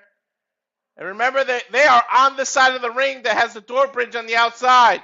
I think Dom's starting to realize what Otis wants to do. Slides underneath him, picks him up for a power bomb. But then get hit by a 2x4. I think Christian Napier's here. Yes, that's Christian Napier. And Kevin Q gets him. Kevin Q is beating up Christian Napier. Brain hemorrhage by Atticus in the middle of the ring.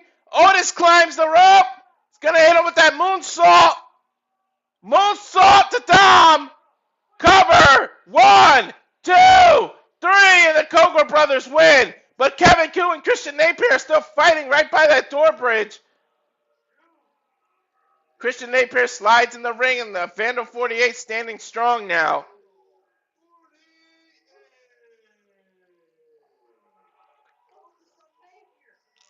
Napier, since last night and forever, always gets in the... Every time you're fighting any member of Vandal 48, you know the rest of them are going to show up. And there's that 2x4. Actually, that's a 1x2. Vandal 48 posing. And Christian Napier is just choking Dominic with that wood.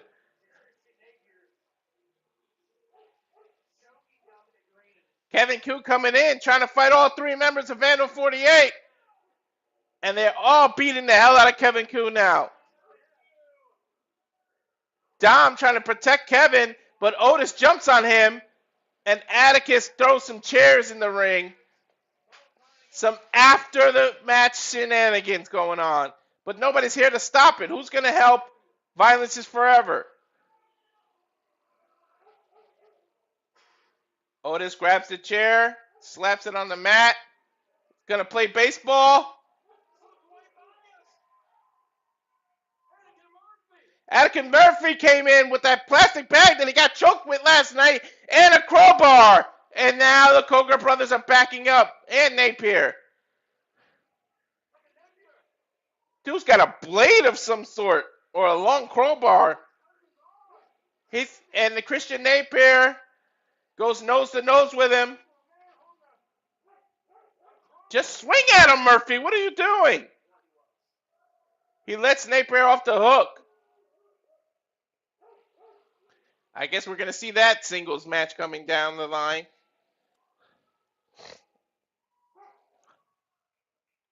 Vandal 48 making their way through the crowd now.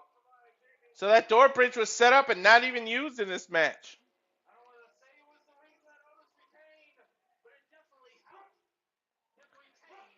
Murphy with a plastic bag and a crowbar in hand. And we go to the next match. Jimmy Lloyd is making his way out.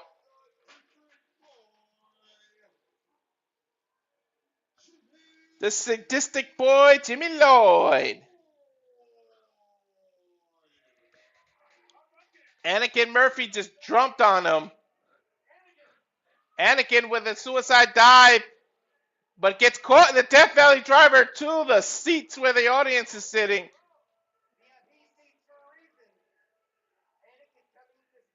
Man, if you pay for front row seats, you were pretty much involved in every damn match tonight. Well worth it. Now Jimmy Lloyd moves the bridge out of the way, the door bridge. Gets the staple gun from under the ring. What is he doing? He's trying to staple the door to the chair. Now, what the hell was he doing? Now he grabs a second stapler. He's trying to... Oh, there's the razor blade, the blade bed. And Murphy just puts it on his head. Ah! He got Jimmy's head. And Murphy slaps his head again and staples it. He used the staple gun to the razor blades. And now he rips that bag he had, grabs another staple gun. He stapled the plastic bag to the shoulder of Jimmy Lloyd. And then staples the other half of the bag. He has literally stapled bags to his shoulders. And Jimmy Lloyd caught him coming in with a kick to the gut, throws him into the ring post. Murphy lands into the fan seat. And now Jimmy's looking for another staple gun. And he stapled money. He stapled a dollar bill to Murphy's shoulder. The audience gave him a dollar bill and he literally just stapled it to his shoulder. Murphy pulled the staple out and he gives the dollar back to the fan. And there's a razor blade door. 3 doors down. Well, technically the second door never got used. There is a door wrapped in barbed wire that just got slid into the ring by Jimmy Lloyd. And he's still looking for other stuff under the ring.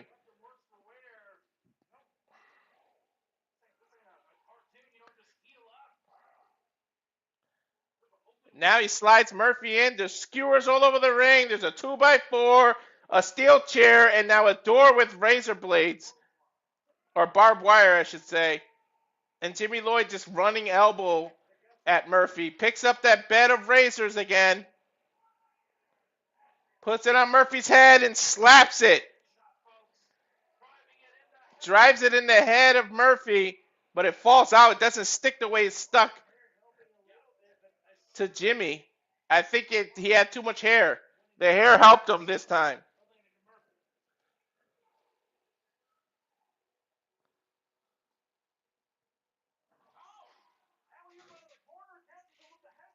Head scissors takeover by Murphy out of the corner. Puts Jimmy Lloyd chest first into the corner. Now a spinning heel kick. Rising enziguri. Jimmy Lloyd backs into the corner. Murphy trying to hype the crowd up. Running boot. And now tornado DDT. Jimmy Lloyd reverses it. Sits him on the corner. Puts him on the shoulder. But then he turns it into the spinning DDT anyways. Cover. Murphy 1, 2. Jimmy Lloyd kicked out. And we just got a shot of Murphy's head, and it is bleeding. That's where he got the razor blades put.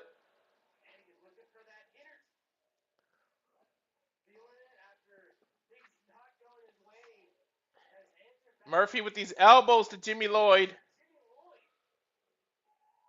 Bounces off the rope. Gets caught in the powerbomb position.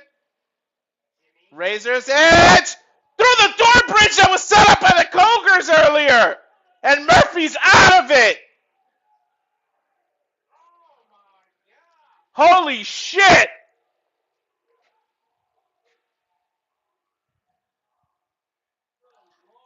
Holy shit, chants break out through the crowd and through me as we take a look at the replay. A Razor's Edge bomb through the door bridge that was set up by Otis Cogar in the previous match.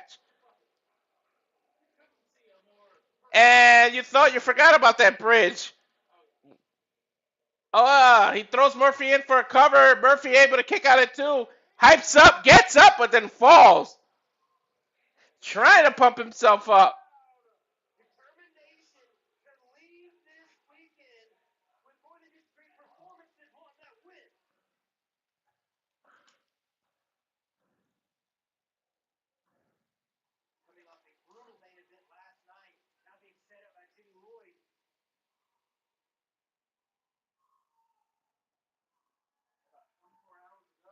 Murphy climbing the turnbuckle. Looks like going for it.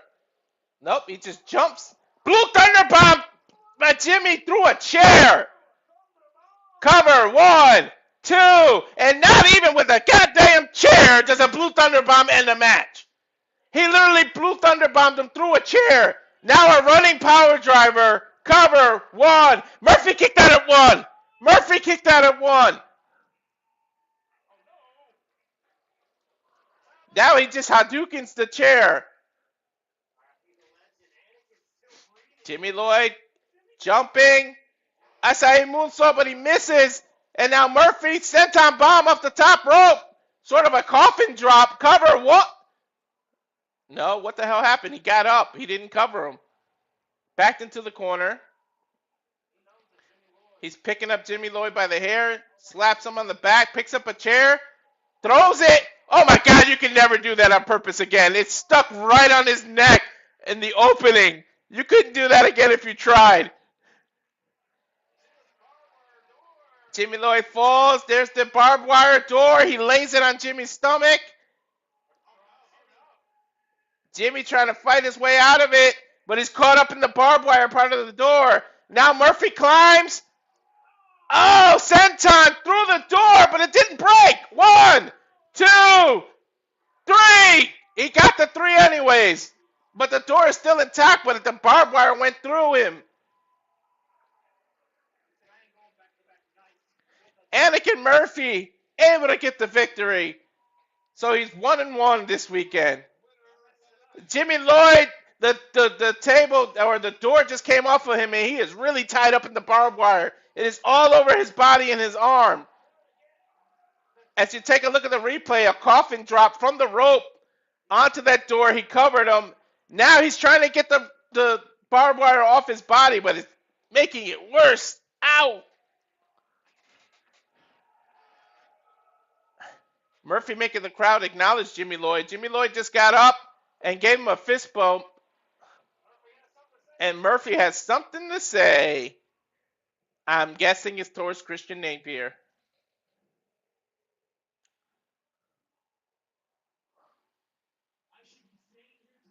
I should be standing here tonight as your GCW Ultraviolent Champion.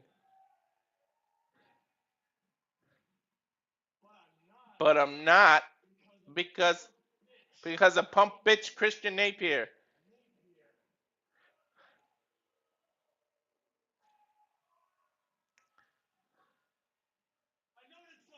I noticed something. He talked a lot of shit.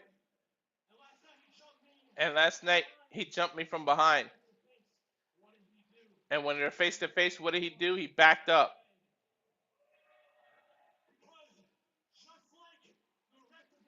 Because just like the rest of his family, they're all fucking pussies.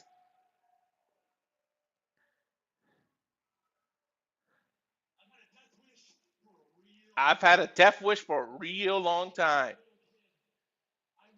Since I was a little kid, I realized that there's not much to live for. But I found a reason to live and a reason to keep going. And that's to beat up Christian Napier. July 11th, Hartford, Connecticut. I'm going to do more than tear him apart. I'm going to beat him in a death match. Death match in Hartford, Connecticut. Why did I move? He said, it's over my goddamn dead body. Strong words by Murphy there. We get in a death match in Hartford.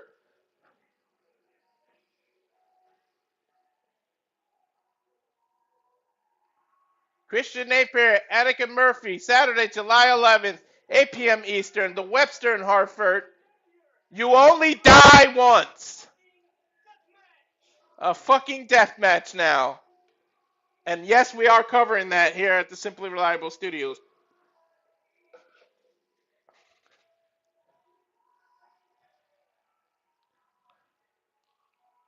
Murphy looks amped up.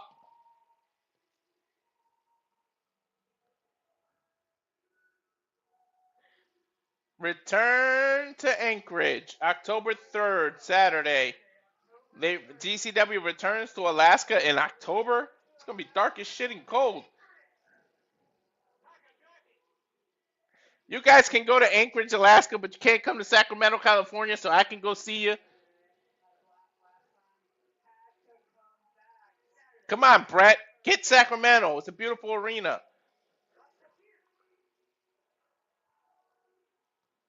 There's a list. Los Angeles, California, June 27th. The Ukrainian Culture Center. Mesa, Arizona, on my birthday, June 28th. The Nile Theater. Coney Island, July 4th. Backyard Wrestling. It just says The Backyard. Hartford, Connecticut, July 11th at the Webster Theater. July 12th, Manchester, New Hampshire.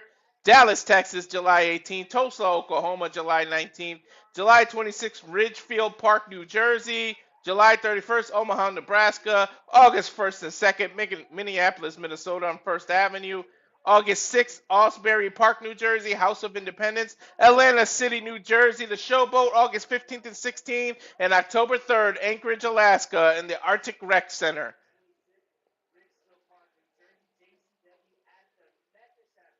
Where the audience is going to be Eskimos and penguins.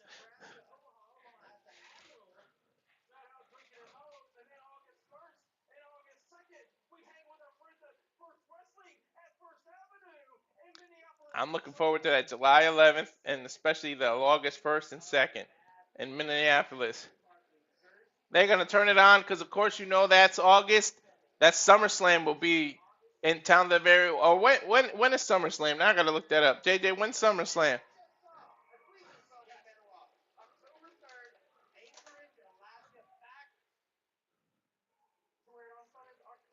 It's the same days, August 1st and 2nd. GCW taking advantage of it. If you can't afford to go to SummerSlam, take your behind to GCW. And there's that special guest announcer again, Jay, whatever his name was. What was it, Jay Smooth? Happy Juneteenth weekend.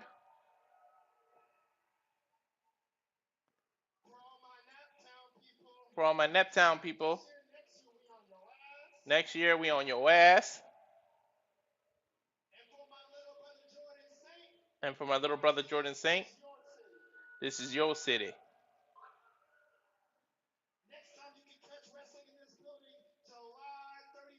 Next time you catch wrestling in this building, July 31st.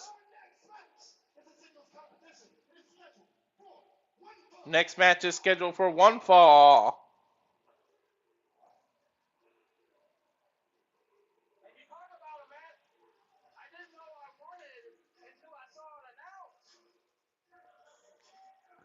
Never ever. Get on my level. Gringo Loco.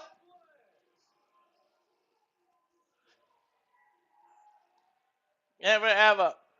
Get on my level. Get on my level.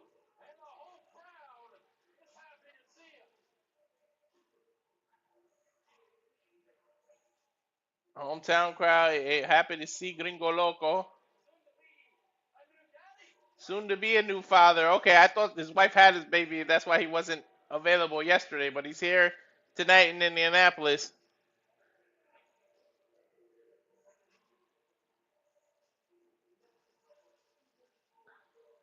Crowd on their feet for Gringo Loco. Chicago, Illinois zone.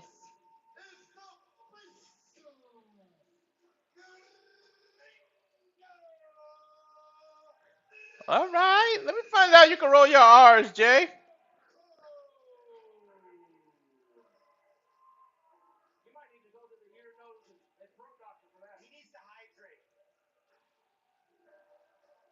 Get on my level. Let's see how nuts the crowd goes for Shotzi.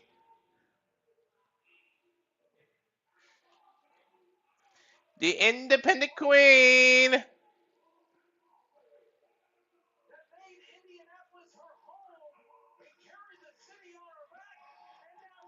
It's Shotzi Blackheart. Shotzi Badass.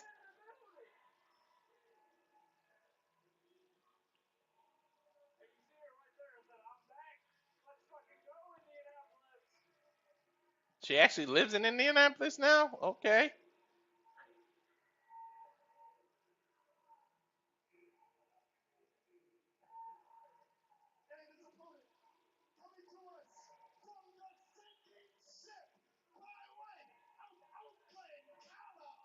Let's go. Bay Area Shotzi. That's a hell of a move from the Bay Area to Indianapolis, Indiana.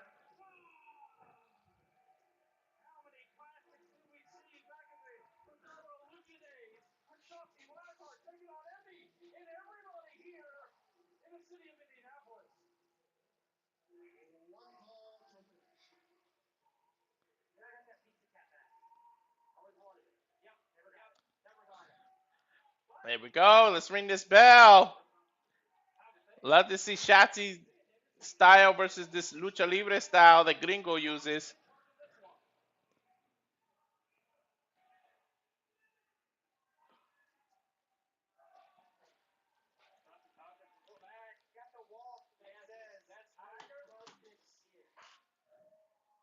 Bell rings. Let's do something, Gringo's relaxing on the rope. Crowd screaming for Shotzi.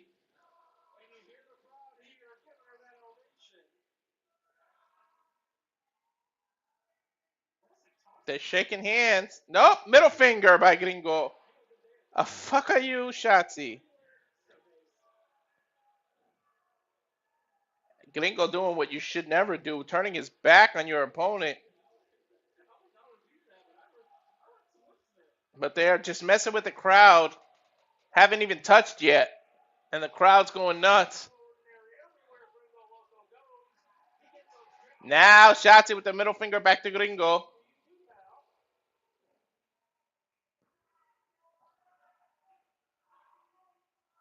There we go, circling around the ring. Tackles her, does some jumping jacks. Bounces it off the rope, rolls over her. Yeah, Shotzi bounces off the rope, hip toss. Reversed by Gringo into his own hip toss. She goes for the kick, he ducks. Waist lock by Shotzi. Into a knuckle lock. Shotzi holds on, jumps off the rope. Hip tosses, but he cartwheels his way out of it and gives her the no. She misses a kick, he ducked under it. He trying to call for timeout or something.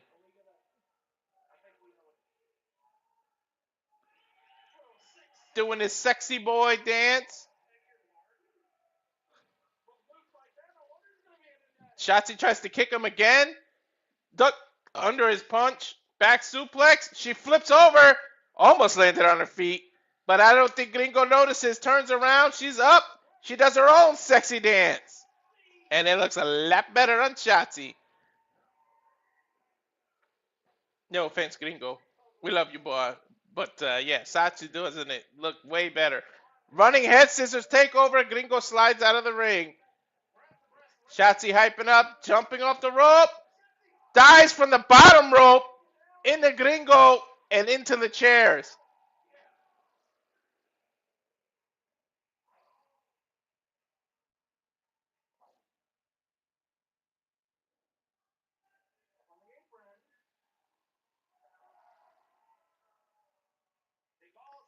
Moonsault.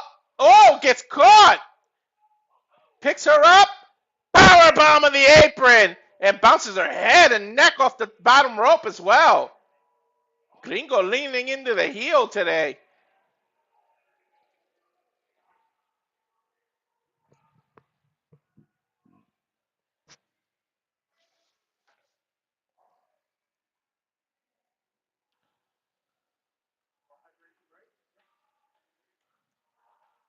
Took a fan's water. Is he going to spill it in her face?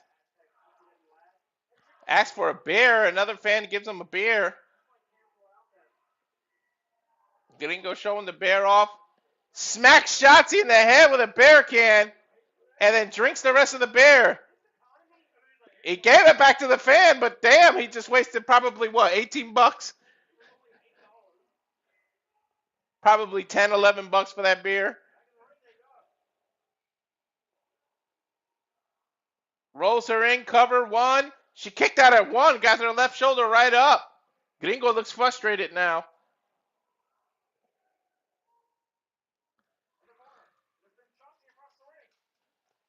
Throws Shotzi into the turn. She flips out of the corner. Double hooks. She flips and covers. One, two. Kick out of two. Gringo with a diving lariat. Takes Shotzi out. That'll take the momentum back. Gringo going underneath the ring. There's skewers everywhere from earlier.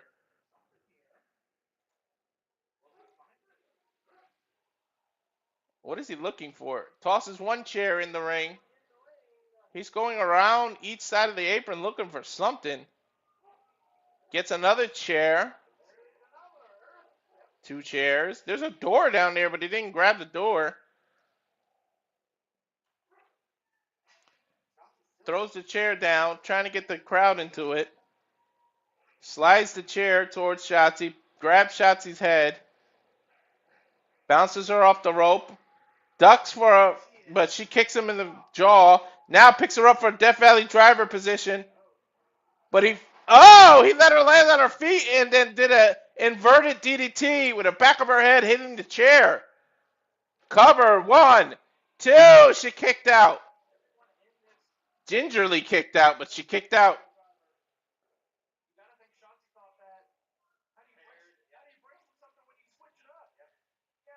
She probably thought he was going to hit with the Death Valley driver, but then he turned it into an inverted DDT. She didn't know how to land.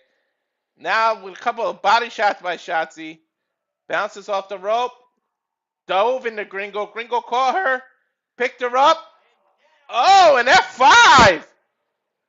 Pick cover. 1, 2. Kick out by Shotzi.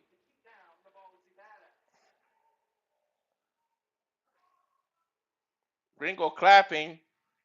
Trying to get to his feet.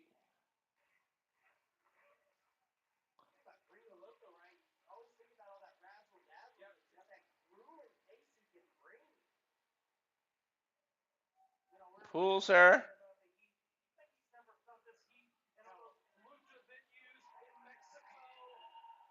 Climbing the turnbuckle now. He's got her set up perfectly. Is he going to do that spinning moonsault he likes to do? He's facing forward. Is he going to turn around and then jump? There's the sexy spin. There's the turnaround. Split-legged moonsault. Cover. 1, 2. Shotzi kicks out.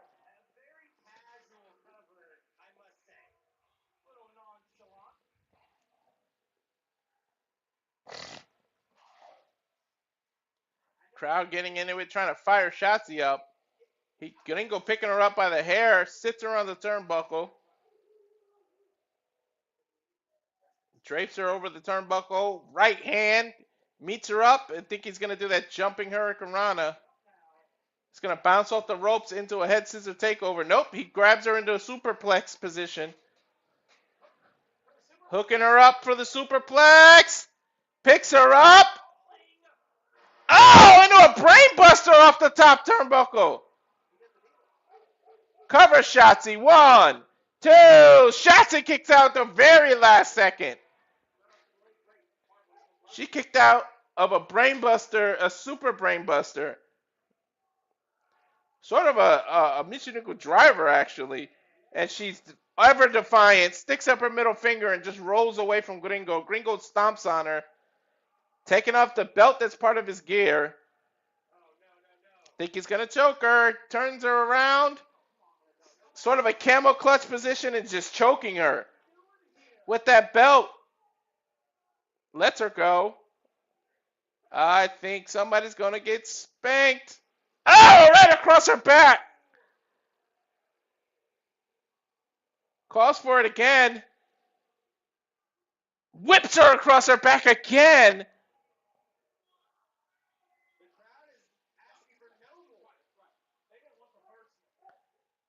Again slaps her across the back.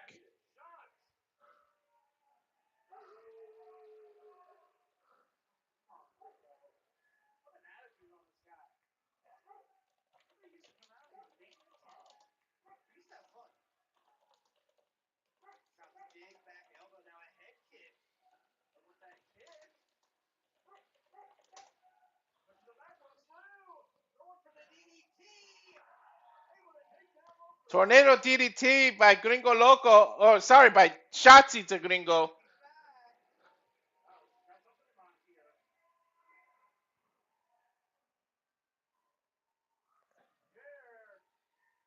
Shotzi sets up a chair while Gringo's sitting in the corner. Jumps off. Oh, trying to do a poetry in motion, but misses. And now my TV's freezing. Give me a second, folks. Technical difficulties.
Also, super chats are available. I want to thank those who, oh my gosh, did more come in? Guys? Casa. My gosh, guys, thank you. Please tell Yaki to check his emails. I messaged him from Simply Reliable Studios email about an interview as well. Okay, bet. Yaki, Casa's a good dude. He'll definitely give you a good interview. Respects the indies and does it right. So I'll give you that much right there.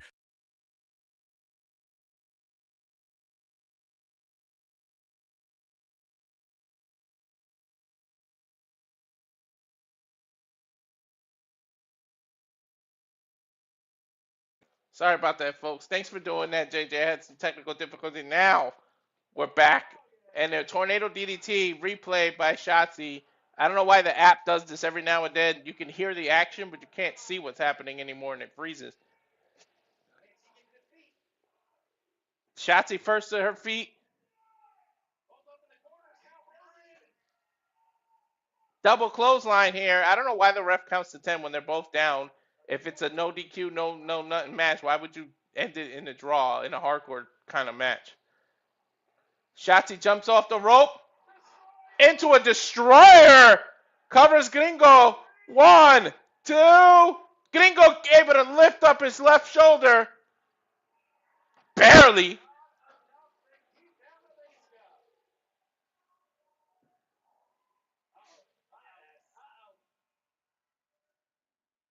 And now Shotzi has Gringo's belt and is whipping him on his rib cage. Now it's his back. Ah! Oh, she's whipping him like a government mule. Like good old JR used to say. Shotzi going her way out of the ring. She's transforming, holding her head. Something's going on. She's looking under the ring. 4 doors down.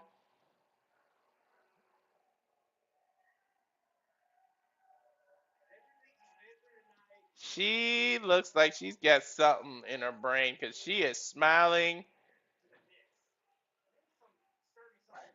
And she looked like she's going for something else on the other side. And she goes back to the original side. What is she trying to do? Set up a door bridge? I love that camera angle, though.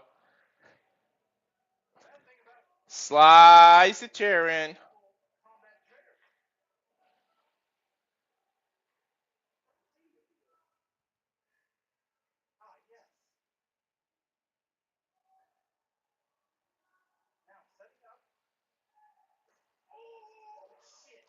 Ow! She walked right into Hadouken by Gringo. He just threw that chair hard as hell into her face. Knocked her the hell down. She's in Lala's land. And now Gringo's setting up with that bloody ass chair from earlier. Trying to set up another door bridge here. Sets it up in the middle of the ring. Signals that it's over with the throat slash.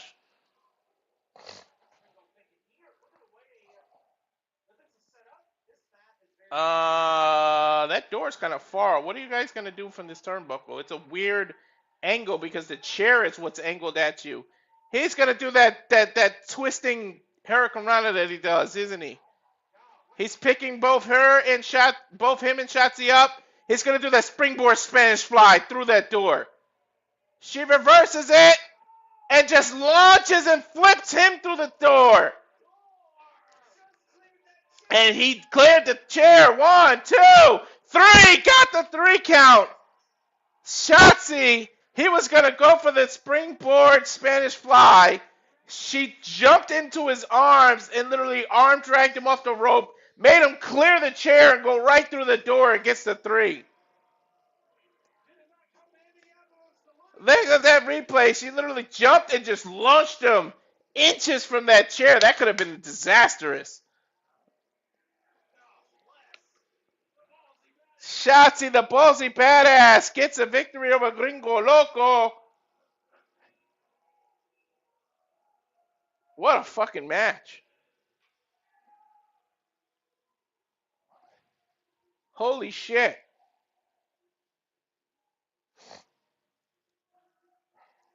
Gringo just coming to. Shotzi going down each corner. Gringo's up, acknowledging her. Gives her the hand, and they shake hands. And they actually hug. I think that's she's probably whispering congratulations about the baby in his ear. Shotzi making her way backstage. Good outing by Shotzi. What a hell of an ending here.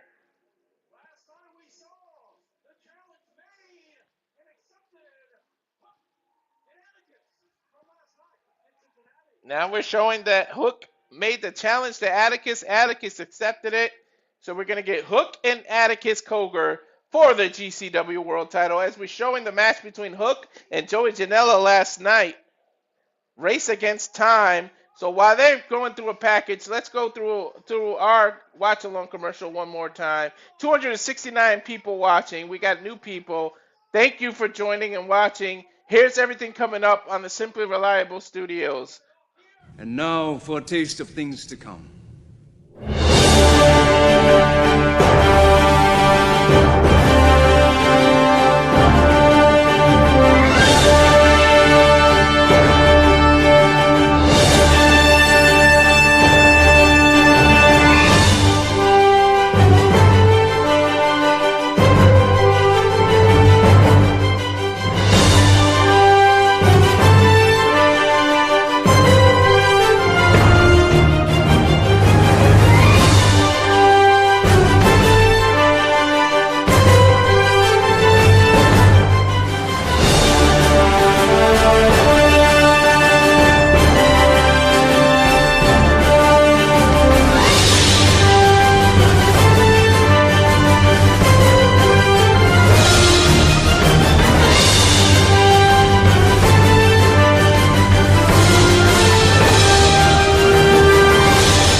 That's right. For those that just joined, all the professional wrestling.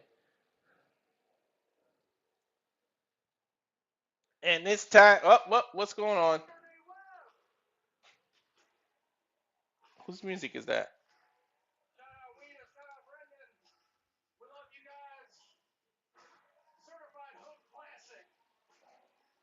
That just a DJ playing music? Because I don't see a wrestler coming out. That's just the sound guys giving the crowd something to do.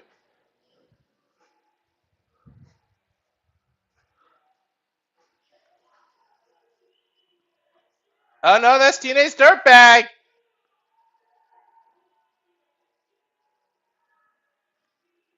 I'm just a teenage dirtbag, baby.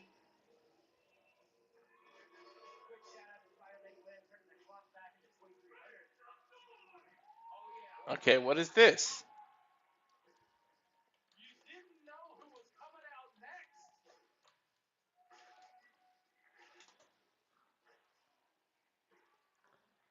I don't know what Nate Webb is doing out here, but I don't think he was scheduled. He grabs the camera, showing the crowd.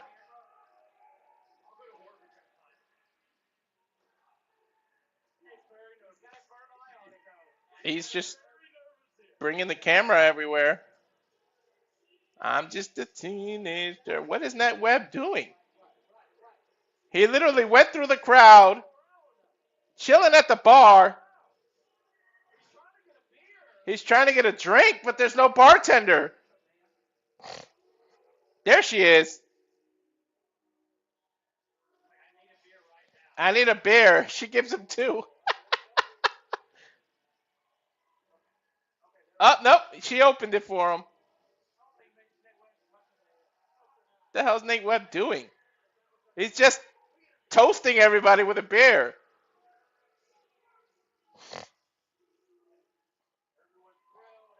Now he's standing on people's chairs.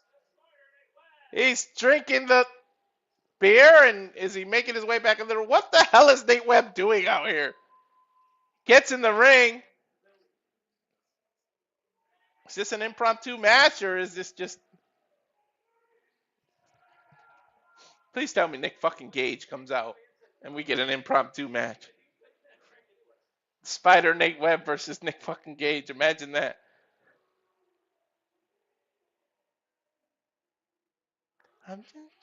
He's got everybody whispering now.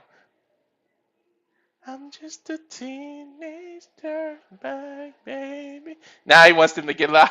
He's fucking with the crowd. You gotta love Webb. Caught on their feet, though.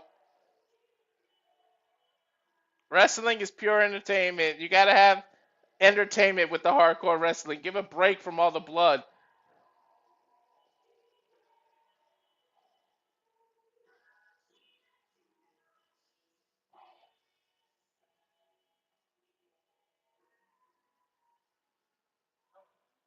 Now he's air guitaring with Emil's leg. What the hell is he doing? He's playing the guitar on Elmo's leg. Fucking Webb is nuts. God, I love GCW. Drinking some more beer. What the hell is this, though? Not that I don't mind not watching him or listening to the song, but what are we doing?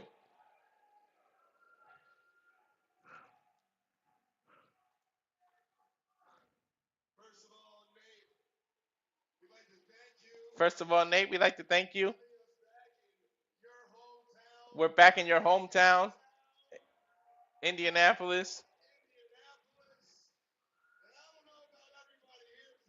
I don't know about everybody here tonight, but you're welcome anytime here. I got a question. Would it be cool if GCW came back to Indianapolis? Spider Nate Webb. Would it be cool if you and GCW came right back here? He said, sure, how about Saturday, November 7th?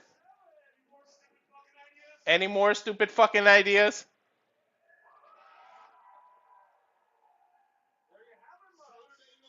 Saturday, November 7th. Sounds like a good date to me.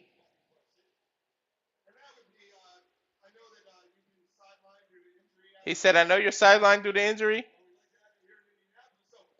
We'd like to have you here in Indianapolis.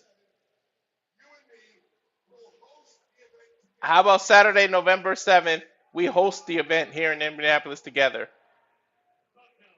He said, fuck no. Emma's like, what do you mean no?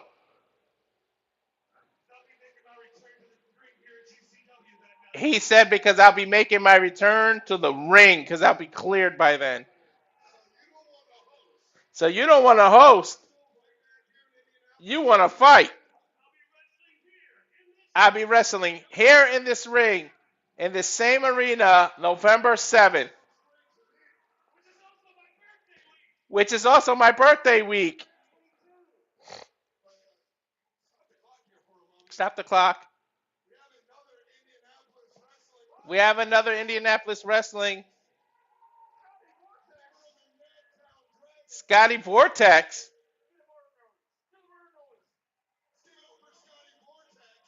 Scotty Vortex is in the ring now.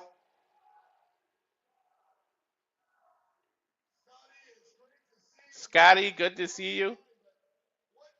What brings you out tonight? The GCW. Anytime GCW pulls up to Indy, I gotta be part of it.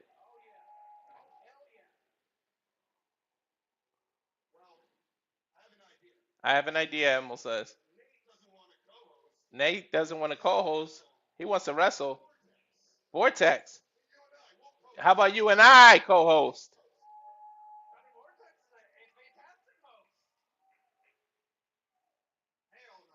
Scotty said, hell nah.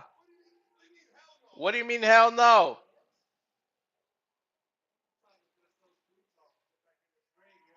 He says, I'm going to get my ass back in this ring. Know what I'm saying? He said, Vortex, you haven't wrestled in 3 years. You're going to wrestle here? In GCW? If I'm going to come back anywhere, it's damn sure GCW. Especially in Indianapolis. It's my hometown. So are we going to do Scotty Vortex versus Webb, or are they going to team up? Saturday, November 7th. We got the return of Webb and Scotty Vortex.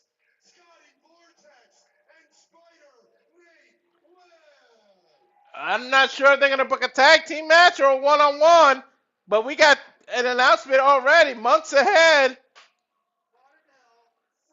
What is that, 5 months? 5 months ahead of time, they announced the November 7th match.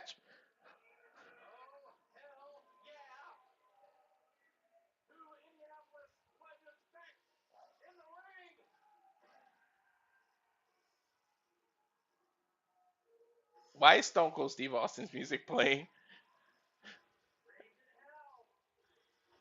Raising Hell. Webb pretending to stun Emil. Just a fun spot here. Let's give it up one more time for Scotty Vortex and Nate Webb.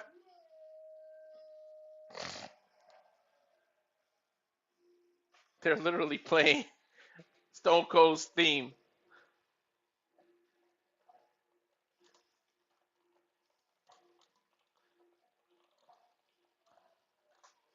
They're showing the official poster of Hook and Atticus Cogar, America's Most Wanted, Saturday, June 27th, 8 p.m., the Ukrainian Culture Center in Los Angeles, GCW World Championship. And also, here's tickets on sale for Bash at the Ballpark with the beautiful Vipress on the cover. Saturday, July 4th, Coney Island. Fan Fest, 4 p.m., bell time, 6 p.m.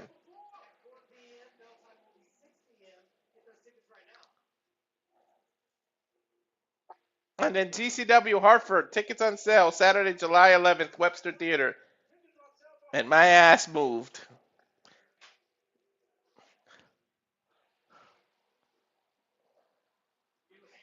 GCW New Hampshire, tickets on sale Sunday, July 12th, 5 p.m. Eastern, Manchester, New Hampshire, in the Bishop Leo O'Neill Center. Then Saturday, July 18th, 8 p.m. Central, Dallas, Texas, to Gillies.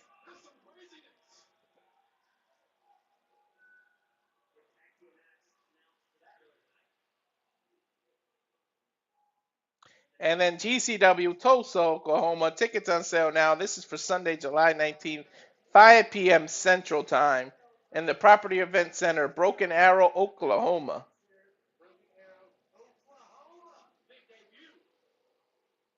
First time ever for GCW. Can you add Sacramento, please? Omaha, Nebraska, tickets on sale. The Admiral, Omaha, Nebraska, Friday, July 31st.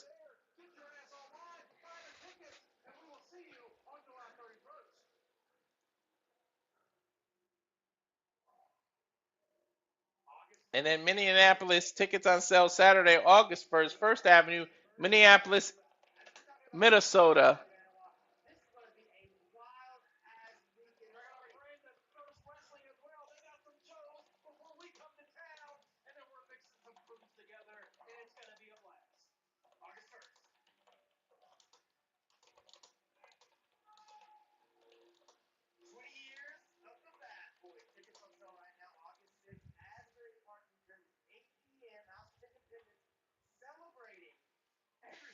Now 20 years of Bad Boy.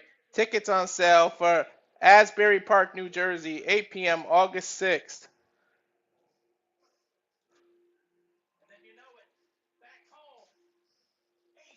And then the GCW Homecoming tickets on sale August 15th and 16th, the Showboat in Atlantic City, New Jersey.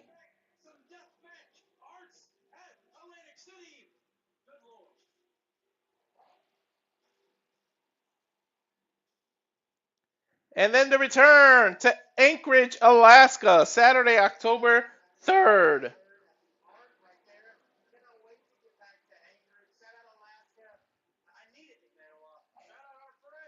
So mad I can't go to the LA show. Oh, that's JJ.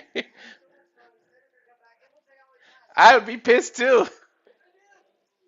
If they came to Sacramento and I couldn't go, I would throw a fucking fit. JCW, Jersey Championship Wrestling upcoming events, Sunday, July 26th, Sunday, September 6th, Sunday, October 18th, and Sunday, November 29th, all at the Mecca in Ridgefield Park, New Jersey. If I still was on the East Coast, I would go to all these Jersey shows, all these New York shows, and all the Hartford shows. I would put the miles on my car. I wouldn't give a shit.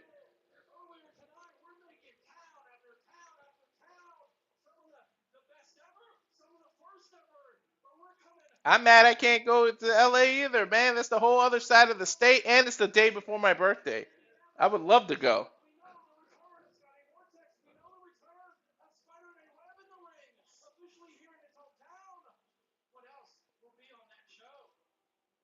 Now they're hyping up November 7th, Indianapolis, Indiana, Fountain Square Theater.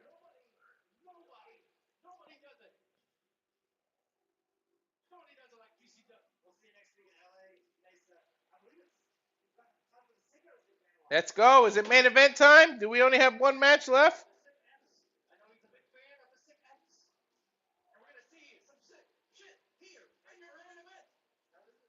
I think only the main event's left tonight.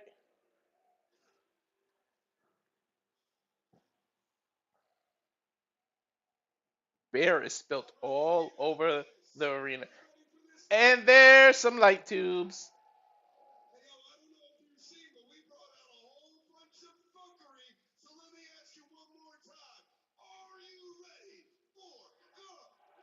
Main event time, baby!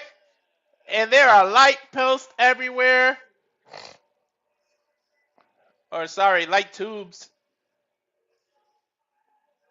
Boards with barbed wire in the corner.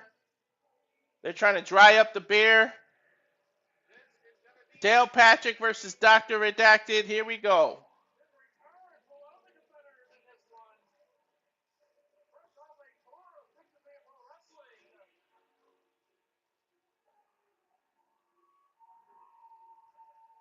Dale Patrick making his way first.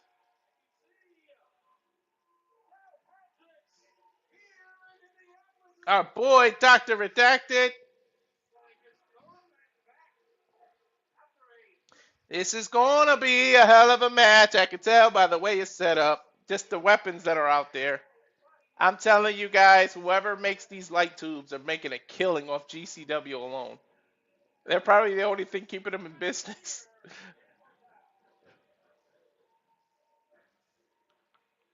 Well, then again, doctor's offices, because all their freaking lights are light tubes, too.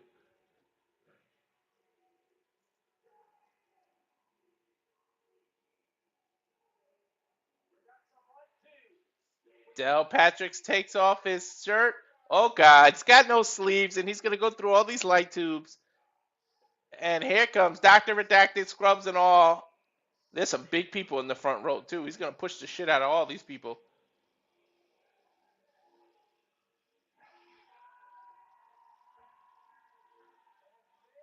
And the fans are going nuts for Dr. Redacted. And he already has the beds of nails. He's pushing everybody. He pushed a female. There's everybody getting pushed. I don't think these fans have ever seen a Dr. Redacted match because they're literally not like, come on, you know he's going to push all you. Let's go. The shove of love from the doctor.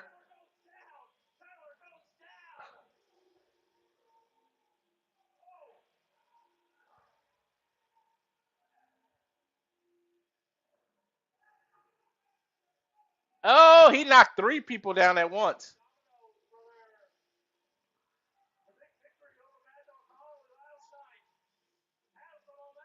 Dr. Redacted is fired up. This crazy son of a bitch. Looking at the beer spilled in the ring, telling the ref what the fuck. Redacted is literally punching himself, hyping himself up.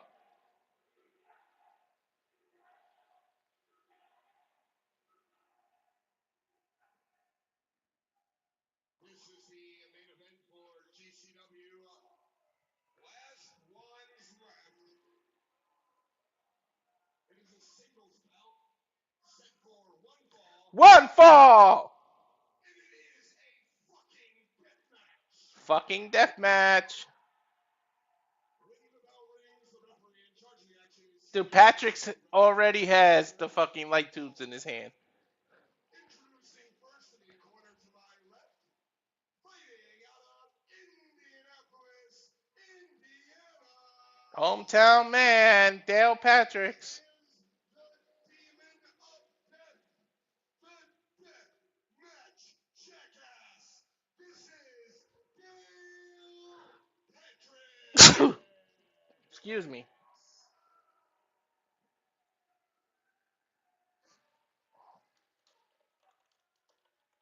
And introducing his opponent to my right, fighting out of the Now introduces the home of the world champion NBA, New York. fighting out of the from where the world champion New York Knicks, and then he says fuck Reggie Miller.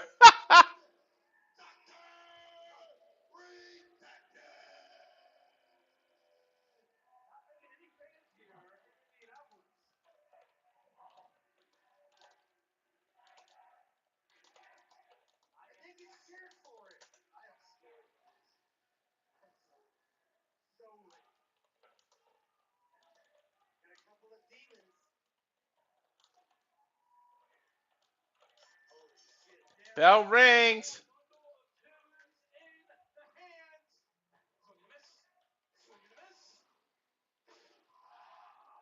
Swing the light tubes, miss. And then Dr. Redacted gets it to the chest. Or, sorry, not Dr. Redacted. Patrick's gets it. Dale Patrick's across his chest and he's already bleeding. And then they're fighting over the tubes and Dale headbutts them. Crazy son of a bitch. Dale takes off in the corner. Dr. Redacted moves. Oh, belly to back suplex on the broken, shattered glass. And it sticks all over Dale's back.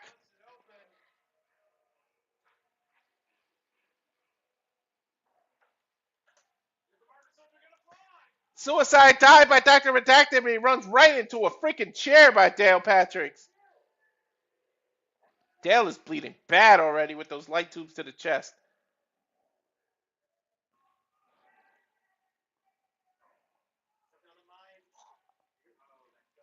There's the damn bed of razor blades. Puts it on Dr. Redacted's bald head and slaps it. Ah. Yeah, it's pretty much a scalpel on his head. He is busted wide open, Redacted is. But so is Dale Patricks. Grabbing him by his head. Oh my God, slams Redacted's head to the canvas right where there was glass. Then he puts the chair down on the outside. They're both on the outside here. Right in front of the fans. Sets up for a suplex, it looks like. Redacted fighting his way out of it. Then the throat chop. Another one. Take a seat, Dale Patrick's ripping his eyes out. Now Redacted running around the other way. Ring around the rosy. Telling the fans to move the hell out of the way. Backs into the crowd. Cannonball! Knocks him out of the chair. Gee, right? Dr. Redacted. Dr. Redacted looks more badass when he bleeds.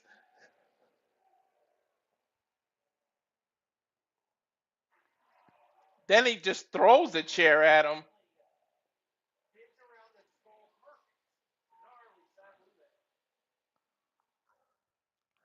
Grabs a set of pack of light tubes, the 3-pack.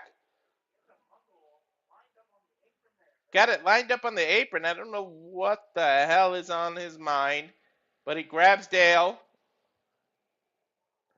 And then he gets punched in the nuts for it. Back suplex by Dale to Dr. Redacted on the light tubes that were set up. There's the old adjective. Those who set it up go through it. Redacted covered. 1, 2. Kick out.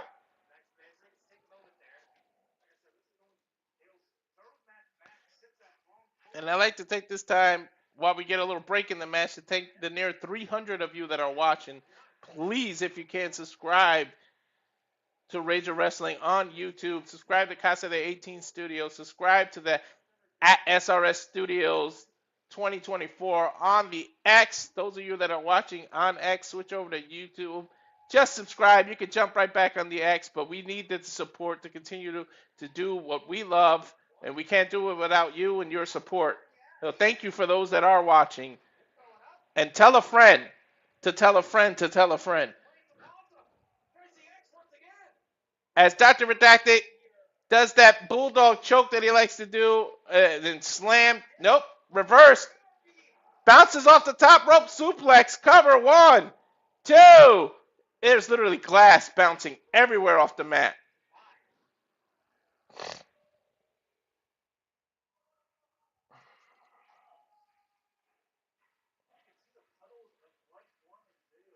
There's so much blood.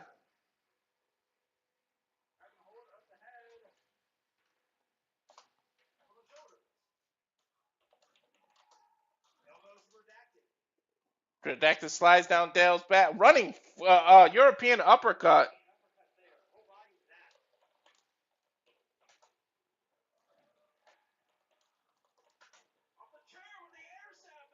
Now with the air sabu off the damn chair, Redacted as Patrick's is in the corner.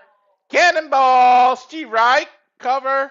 1, 2, kick out. Literally every time the referee slams his hand against the canvas, glass jumps up. Very dangerous if you're laying down covering.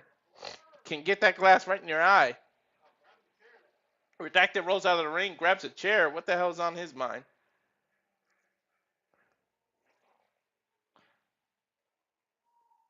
Chair to the back.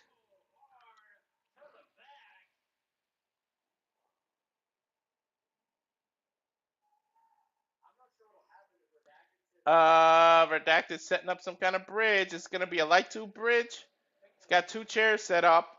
It's grabbing those bundles of light tube. No, it's the glass panel.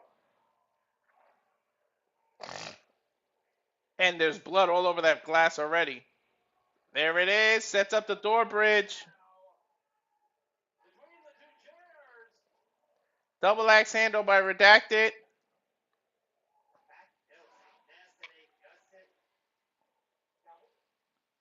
Grabs that razor blade bed, slaps it on Patrick's head.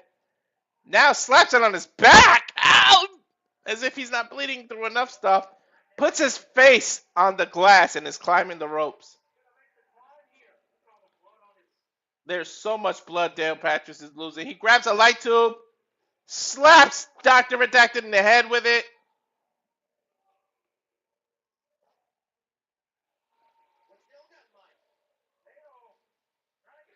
He picks up Dr. Redacted on the shoulder. Oh, rolling senton through the glass. Bounces off the rope. Jumps, jumping moonsault, walls of Jericho. 1, 2, lion salt. Dr. Redacted covered, his scrubs are covered in blood. Looks like he's been in 8-hour surgery. Redacted rolled out of the ring, goes underneath looking for some kind of weapon.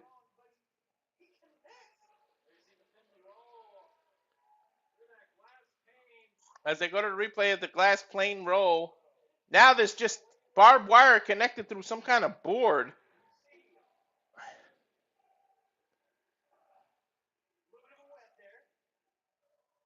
Patrick's is grabbing it, setting up the board on the turnbuckle. It's going to probably throw Redacted through it. Redacted sliding in with a chair. And Patrick slaps his boot on the chair to stop him from using it. Picks Redacted by the neck. Redacted spits that missed and then front drop kick through that panel of wood and barbed wire. And he's inked. Looks like he's been tussling with a squid. Redacted, yesterday was the first time I've seen him use that. Missed, and now he brings it out today. Now he's just crashing light tubes all over Patrick's head. Another one. Another one. All those light tubes across his forehead. Now there's blue blood everywhere. He's looking like a Smurf after that. And then that lariat to the back of the head rolls him over. Cover. 1, 2, 3. It's over. Dr. Redacted wins with the Smurf. Dale Patrick's is just bleeding, and now we're over 300. Again, thank you. We cannot make this possible without all of you. After the mist, as they throw it away, again, we'd like to thank you. Tune in just about over 10 minutes, same bat channel. We are going to be running our usual Saturday night shenanigans. Dr. Redacted is shaking Patrick's hand, pulls showboats, gives him a light tube. Why is he giving him a light tube? They smash it off their own heads. But thank you for tuning in to our coverage of GCW. The last one's left. We'll catch you on the flip side. Tune in. Don't miss out on the Saturday night shenanigans. Subscribe, and good night, everybody.